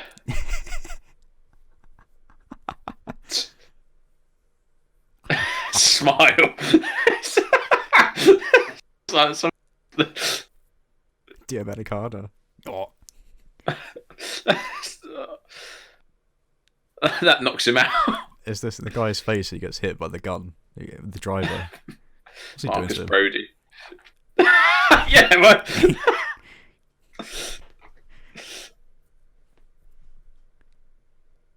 I think this is probably the most fun out of all of them. As in, like, it's got more comedy to it. As in, it's a light. Even though the action scenes are dangerous, it's quite light-hearted. Oh. The pen is mightier than a sword. That knocks him out. Oh.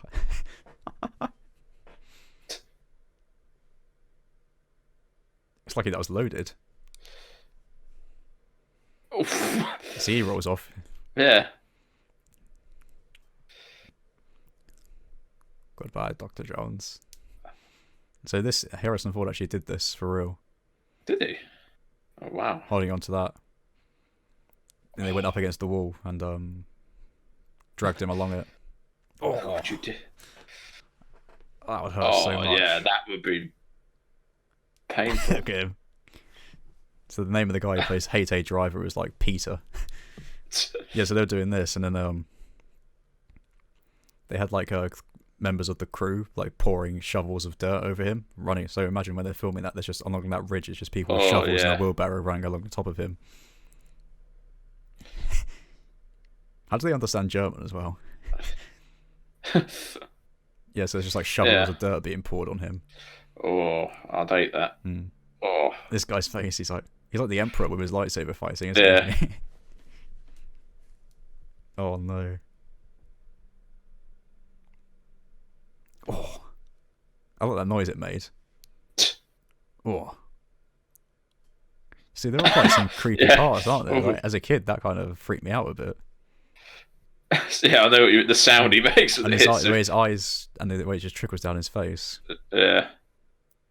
Is that the first time you hear the Raiders theme? I think so, yeah.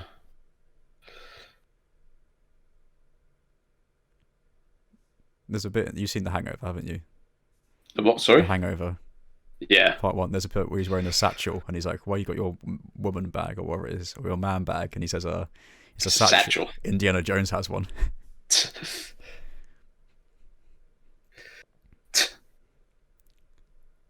I was trying. How does one get off this thing? Oh, I wouldn't have broken his ribs. Yeah, that would hurt. I like his shoes. He's got some loafers. Saw.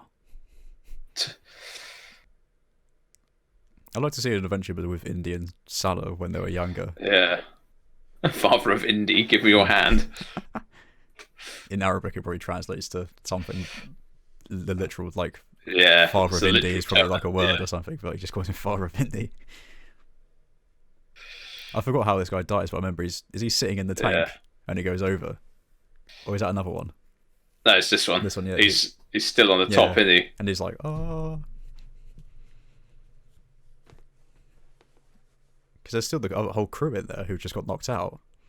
Yeah. Yeah. So why didn't that explode? Yeah, it literally just falls apart. It looks like a Airfix model. Didn't glue it properly. Junior! I thought I lost you. Indeed. Junior! Let it go.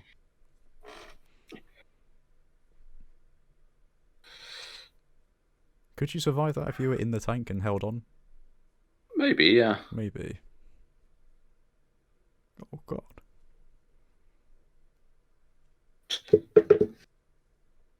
Oh, I've lost him. You could argue that in all three films there's a love interest in that.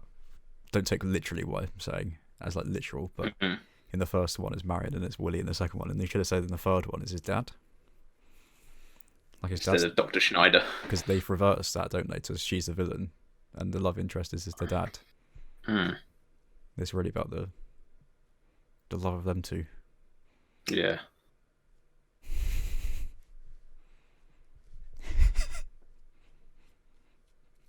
Look at Denham Elliott with his hands just like. Indy's thinking about all the marking he's got to do when he goes back. No. It's like, well, when you get back to university and he just jumps off. It's like, I would jump and do the marking. Could you imagine if this guy was in your university faculty, just like... Yeah, I know. So it's Dr. Jones, or he's just off trying to find the Holy Grail. Yep. Well, I mean, I think anyone would want to sign up the guy who found the stones of whatever they were called again. Oh yeah. The Ark of the Covenant and the Holy Grail. I think he would be sought after for the archaeological staff team at any university. Yeah. Unless he's he's like David Lammy, who's an honorary lecturer at a university. Yeah. But I guess David Lammy would probably only do it very, very rarely, if you know what I mean. Whereas I guess this is probably Indy's job. But James Franco is an honorary speaker of acting and movie at LA, UCLA in Los Angeles.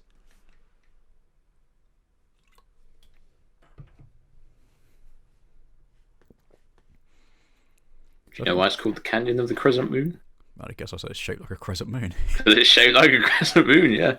I guess Sam bringing in the some trivia for the visually impaired. For those watching this with audio description, the Canyon of the Crescent Moon is shaped like a crescent moon. I was in town today, right? And it was so busy. Well, I'm just saying. Because it's the first day of lockdown being over. Yeah. There we go, Petra. Yeah. I'm trying to think with that. Jordan. Jordan, yeah. This just reminds me of there's a part of when Carl Pilkington goes to Jordan, and he said he goes to Petra, and there's like a ugly little house opposite of it or something like that. And he says, I'd rather live in that one than this big one, because like imagine if you're a really beautiful person, but everyone was really ugly. But you're like a really ugly person and everyone was really beautiful. You'd rather that, wouldn't you? And it's just like, well, now you've ruined Petra for me, because that's what I think of every time I look at this wonder of the world. But you'd think, oh, it's very beautiful, but I'd love to live in the ugly house opposite. I think of Carl Pilkington's rant that you'd rather be an ugly person in a beautiful world than a beautiful person in an ugly world. Yeah, I guess. It is a miracle of architecture, though, how they built that into the rock. I don't think the architects of today could do that. No. So you got plan information for that? Yeah. We need to put some concrete in it. Make it look boring. Poor guy. Wonder what got the. Yeah, I wonder how he managed to. So this guy's called Tom Branch, and it just makes you think how many of them are just normal people who've been tanned up in fake tan. And... Yeah. Oh, yeah, it does make you wonder, doesn't it? Well, what's his name Branch. God, you should see the heads everywhere, don't you?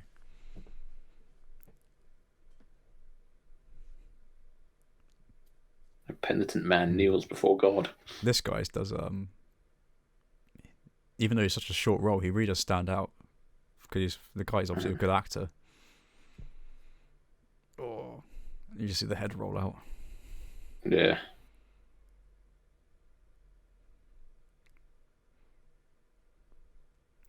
Oh, send him in, and he's just like flicking his head. His eyes. I think all this is in a set now.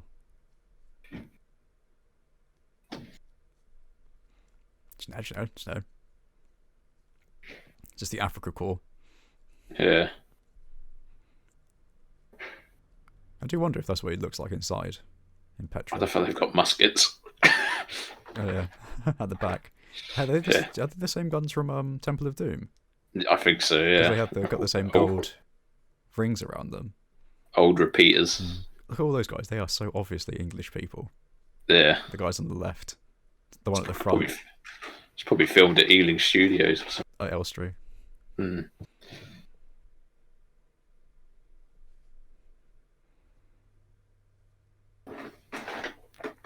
So what do you think of the Nazi hunt for just religious artifacts, even though they were a secular thing that didn't believe in religion? Well, they had their thing of occult, didn't they? They were quite into the occult, Aryan occult lore and Atlantis. mythology. Yeah. But when it comes to Christian things, I think maybe it's just because I associate it because of these films, but... What guns have you got? Colt? Walter PPK. Is he? Oh, yes, yeah, the Bond gun. Yeah. Kind of ironic that Sean gets shot by it then, isn't it? Yeah. The Walter PPK. Walter PPK. I've just been shot. I've been shot. Take the bucket hat off. I do like the effect that they do when you pours the water on it. It's almost like baking soda and maybe like lemonade or something. I don't know, something fizzy to cause that reaction. Vinegar. Yeah, you could be pouring vinegar onto it, yeah.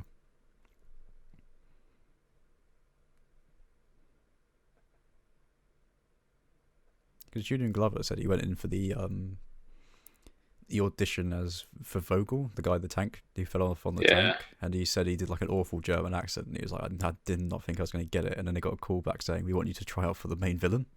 Oh. Because I think he was neighbours with someone on this film, one of the producers or something like that, higher ups, who was like, Tom Branch. Yeah, we could use you. So there's a lot of British iconography now. The lion, the knights. Well, Templars, yeah. Yeah. Because the Templars aren't just English, are they? When did French. British people come across lions for it then to become their symbol? So, it's all in mythology, wasn't it, really? But they wouldn't have met a lion until they went to Africa. Well, I guess they brought lions back from the Romans, didn't they? When the Romans went to Africa, they brought lions into well, with Colosseums. I guess with the Yeah, they'd have had it passed down to them in legend and writing and Leon. orally. But the the Crusaders would have certainly seen a lion. Well, like I said, with the Romans, they brought lions in as gladiator fights, didn't they? And there were the gladiator battles here. The penitent man kneels. Penitent man kneels before God. Because when I was young, I didn't understand any of what they were like talking about. What do they mean by all this? What's penitent, yeah. That looks a bit dodgy, that CGI for the... I don't think it is CGI, but you know what I mean, for the razors. Yeah. See, it stands out really clearly on...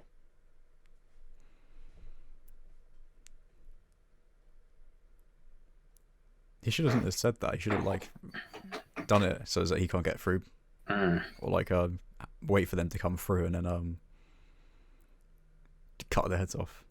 But yeah, it says in that bit the penitent man kneels, but it doesn't say the penitent man kneels and then does a sweep and then rolls. Because if he just knelt, you would have got cut in half from the bottom bit. Yeah. The penitent man kneels and does a 360 Tony Hawk front flip. Yeah, the penitent man is incredibly athletic. The penitent man does his stretches. What's the word of God, Yahweh? Yeah, it's not Jehovah. That's a mistranslation. Jehovah begins with an I in Latin. Latin is not what the Bible was written in. Jehovah begins with an I.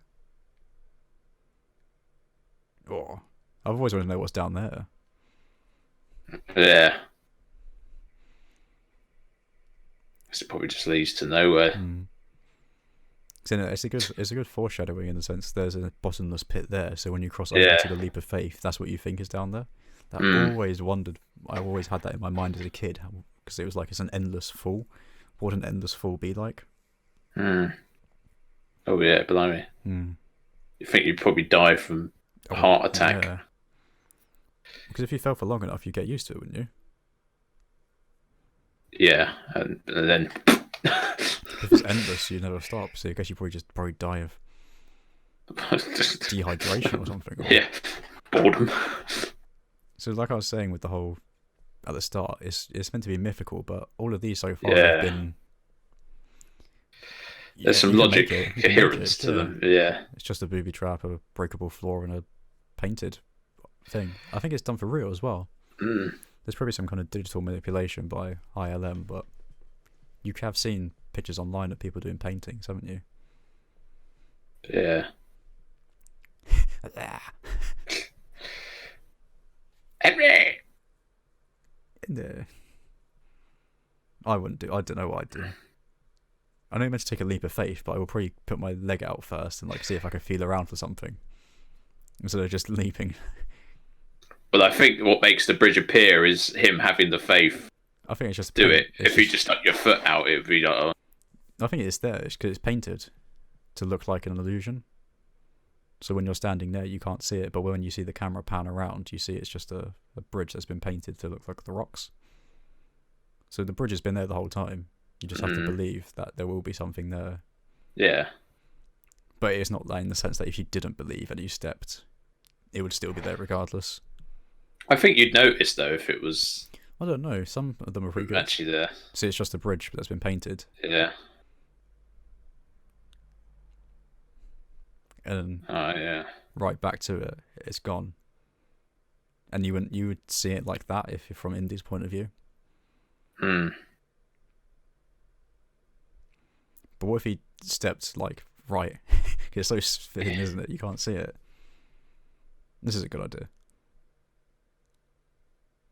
I always thought he threw like oats. There he is. Yeah. And he picks his sword up and just stacks it, braces back like Harrison Ford in Temple of Doom.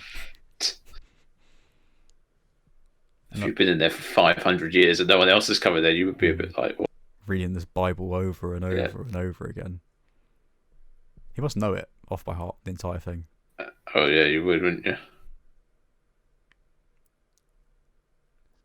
So like I said, with the knight, he could just be a guy, couldn't he? He could just be some random dude. Who's been there. Young guy! He's the brother, aren't they? It's the three brothers. Yeah. The tomb is of him.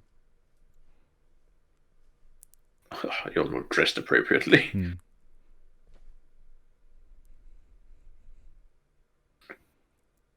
He's a good actor, isn't he? Hmm. What's his name? Robert Edison. I think he was born in something like 1900 or something. This guy. Hmm.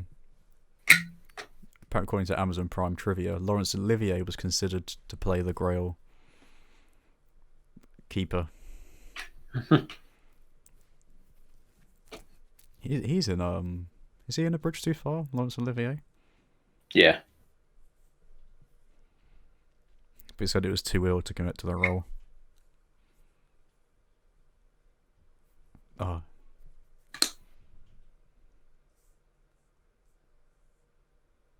The music is just so good. I like how they use the like a medieval. Yeah. Oh. They tried to explain to this guy 700 years worth of history. Mm. Well, there's a pretty cool part in the Captain America Winter Soldier film where he has a notebook. He gets frozen and gets come back in modern day. He misses 70 years of history. He opens up he has like a diary, and it has like some important event. Like it's like a quick shot, but if you pause it and read his diary, it says like important events to look up for him to look. Which is what you'd have to do for this guy, but he's 700 years. I don't know what you'd say. He's obviously English because he's an English knight. Yeah. Church of England was created, I guess, would be one. Well, the separation of the Church of England becoming from the Roman Catholic to the Queen and King to from Henry VIII being no longer being the Pope is no longer the head of the Church of England. It's now the monarch. Do you think she knows? Yeah, I think. And she does this deliberately to get him out, so she can have the Grail for herself. Yeah, she's been a caught by the lust for power and. I haven't seen is that the Grail on the far left, at the front? Do you see it behind the Carpenter's Cup? Yeah. That does look like a cup you'd find in a church. Yeah, it looks like a goblet. I remember the one when we in primary school we had to go to church. It would look like the Carpenter's Cup, but made out of gold. As in, like it was pretty plain, but it was still made out of gold. It's still. It didn't have. I think most communion cups are silver. I remember. It may have been silver or gold. It was definitely made up of shiny metal. It didn't have all these jewels on it. It's a shiny metal. Eyes off that shiny cup. This bit's brilliant, isn't it? Yeah, she definitely knows because she looks evil. Yeah, she's like, yeah. It's so good, this bit, though, isn't it? You chose poorly. What's happening to me? I'm dying. Oh, it's horrible, though. Yeah. So he decomposes before our eyes. Oh. I wonder at what point do you think he dies, if that makes sense. That bit. Yeah. He just explodes. Well, that's his life force leaving him. So poorly. He chose poorly. So those little pins, interesting fact about them, when the Russians were going through Germany and approaching Berlin, they found them all over the floor. Where, really? People had dropped them, yeah. They'd take them off and drop them before they were captured, as though they didn't want to seem as if they were part of the party. There it is.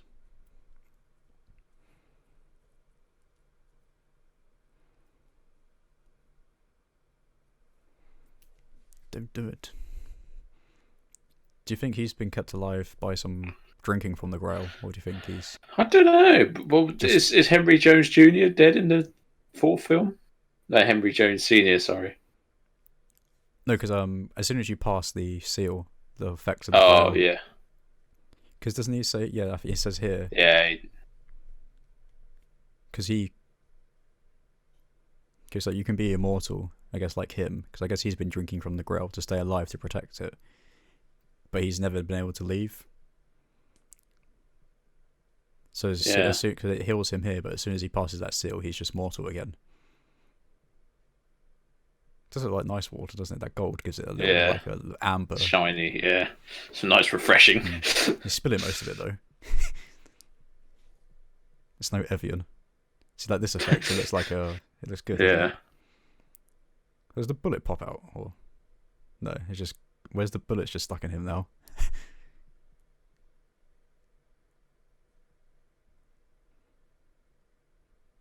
If you took that home and said this is the Holy Grail, no one would believe you. Yeah. What? Yeah. See, he's not. I don't think he's a religious, is he, Brody? But he is. He's just crossed himself. Yeah, no, but as in that moment, his faith He's now will be been returned. converted. Yeah. Junior. Indiana, let it go, son. Surely you'd all want to drink, wouldn't you? Right, we'll pass the cup around. Yeah. Pass it around like it's a spliff. But it's the cup of Christ. Yeah. Now she wants it. I'm so glad she dies. Dr. Schneider. Yeah, look at them. See, he's only got a rifle, and they hit one shot, and then the rest of them could just take him out. He's not holding it anymore. See, in the background, he had it like that, and then when it cut back to that, Oh, he was yeah. just standing like that. Come on, Indy, let's take it. I don't understand this bit. Why is she walking? Is she holding Face, it? yeah. Elsa. Oh, so I don't think you could ever take it. Yeah, you can't. Because I guess it's like in Lord of the Rings when Mordor collapses and the floor falls around the orcs. It'd probably be like that to you if you did that. It is cool how there's two statues. There's that statue and there's the one we just saw just then. And then there's the third brother inside. Yeah. So it's like there's always the three Crusaders always guarding it. And now the Holy Grail's lost forever. She could have grabbed it then, but she clearly punches it into the floor. Yeah. But wouldn't you want it to say lost forever? Yeah. Well, I would, because I wouldn't want the cup of Christ if it was ever really like this per human beings' hands. No, it doesn't belong to anyone, does it? Yeah, but humans would never use it for the glory of Christ, as Kazim said. They'd only do it for their own glory. She dies very quickly as well. It's not like a slow motion fall. It's just it's just horrible. See that she's possessed by a lust for it. And your lust for power It consumes you. What's that I will do what I must. Is that from Lord of the Rings? That's Revenge of the Sith. Your It's like your lust for power. Lust for power has blinded you. I will do what I must. You will try. Yeah. Yep. This bit is brilliant. We'll see that on Friday. We will. Let it go, Sean. Let it go. First time he calls him Indiana. It's just like he's got his grail now. He doesn't need the fake one. Yeah. Well, the real one, you know what I mean? And I like this moment how he sees the real Templar. Wonder what the Templars thought was seeing this. Hello. They don't wave back or anything, though. Wouldn't you be like, come with us? I think he'd die, wouldn't he? If he I guess so. He crossed the seal. Does he not die here? I think he probably just goes back into his little cave. And then just lives Oh, yeah, he does die. Yeah, he sort of slowly... Everything falls around him, but... So he's one of the brothers, the person whose tomb they discover. Yeah. In Venice, that's one of the brothers.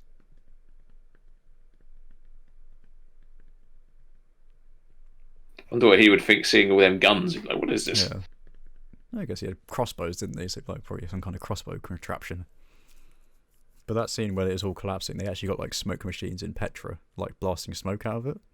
So I thought, imagine if you're the builder who built that like thousands of years ago and thought in a few thousand years this movie scene is going to be shot here and they're going to be blasting liquid nitrogen out of. Yeah, blasting. Here we go, Sam. Liquid nitrogen. Your favourite line of the film. Follow me, I know the way. Junior. Indiana's the dog now. The dog is in Indiana, it's George Lucas's dog.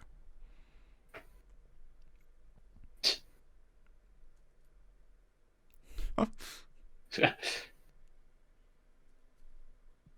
just put the shemag on. Yeah. I wonder what to do next. Here we go. I know the way. Ha.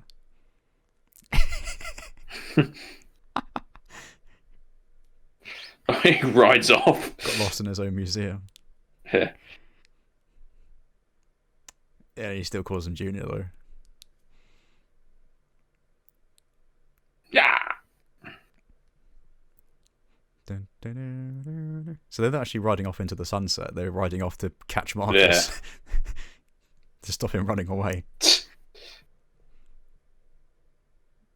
is a good film, isn't it? It makes you feel good at the end, and it does feel like this is the end. Yeah. Because they are literally riding off into the sunset. Like that's the end. That's the perfect ending. I can't even remember the ending to the Crystal Skull. Yeah, it should have finished there. See, Alexei Sayle is like got really high billing, even though he's Rolls Royce Phantom. And that's it. He's out of the film. Yeah. Who's Alex Hyde White? I mean, I don't know. No idea. So that's Indiana Jones, and that's the trilogy. What do you think of it as a trilogy? Done. All three films. I like together. it. I think it's great. Yeah, great film trilogy.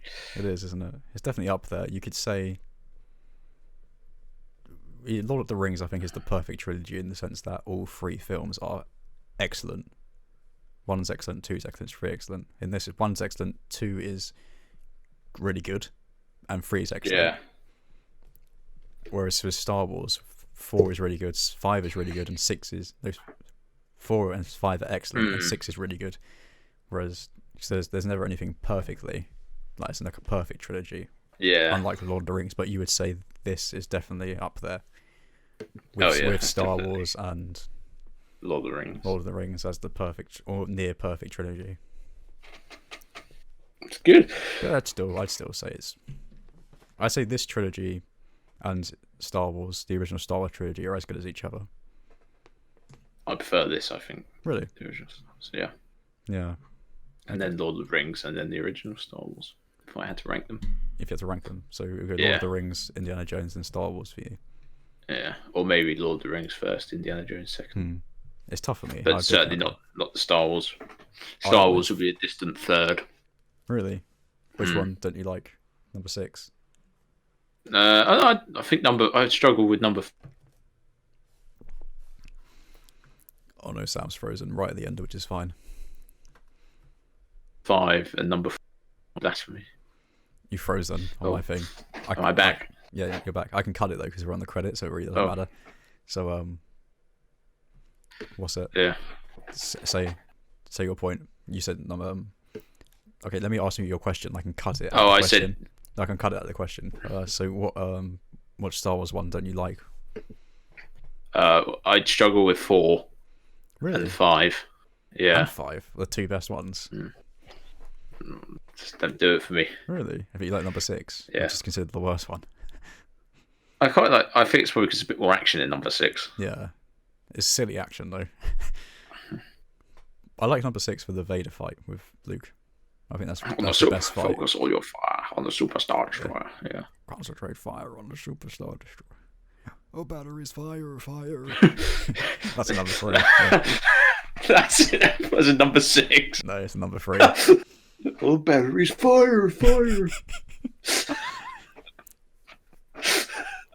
yeah, this one. Raiders is. I think Raiders is the one I've probably watched the least amount. I still amazing though. I think Raiders is the one that moves the fastest, as in like go from the scene, end. Yeah. Temple of Doom is just quite long at the beginning, but then this one, I just prefer this one just because of the character acting, the relationships of the characters. It's fantastic. 2 Jedi have been spotted entering the main hangar bay. We're tracking them. Activate ratios. Well, we'll get that on Friday. That's coming up on Friday. It'll probably be released. Whoever's listening to us in 2 years' time, in the archives of YouTube. So yeah, I think we should get final thoughts on the Indiana Jones series. I think you gave yours. Good. You like it. Perfect. Love it. Staple of my childhood. And I'll continuously watch them forever because I'm only 23. And I think like I've watched these films so many times. How many times will I have watched these films? You're only a couple of years older, than Dr. Schneider. Yeah, so how many times would I have seen this trilogy by the time I'm an old Templar guarding the Grail? By the time you're 700 years old, just there with your little TV. For 800 years. 800 years, I've been protecting the Grail. I'm watching Indiana Jones. Now watching. All I brought was my Indiana Jones trilogy. So what was the guy's name you said? Which guy? You said at the start, who's something. Doesn't narrow it down. When we did that at the start, just then we said, I said, oh, Alexis Ayel's got top bit, like really high billing, and you said, I forgot that guy's name. Double barreled surname. That's all I remember. There was no Pat Roach in this. Where's Pat Roach? I think he is in it, but there isn't a fight with him. He's in it. Where's the big brawler? I think they cut it, but he is in it somewhere. I think he's in the Zeppelin. Yeah. But you don't see him. You're a sweet little headache. See Elstree Studios in Boreham Wood, which is really not far from where I am. Yeah. That's where they film EastEnders, isn't it? Is it? Yeah. Maybe. The Tank Museum, Bovington. Did we go there? I'm sure we probably have been. I know I've been there, yeah. Utah. Anything else near us? Personal training for Harrison Ford. Body by Jake Inc. That sounds like an Instagram thing, doesn't it? Yeah. Body by Jake Inc. Wow. Well, that's it. That's a novelization from Ballantine books. I remember that on novelizations. 1989. It's just such a new film, really, isn't it? Mm. Well, in the grand scheme of history, it's only 10 years later the prequels come out. Well, that's it, everyone. That's Indiana Jones and the Last Crusade, and that's the Indiana Jones trilogy done. Thank you for joining us on our adventure for our Last Crusade. Thank you, Sam, for being our Marcus Brody. You're welcome. Follow me, I know the way. I think that's the perfect way to end it. So thank you, everyone, for listening. Me and Sam will be back for... We'll figure out what commentary we'll do next. If not, we'll probably do a Football Manager series or something like that. See what's going on. But in the words of Marcus Brody, follow me, Indy. I know the way.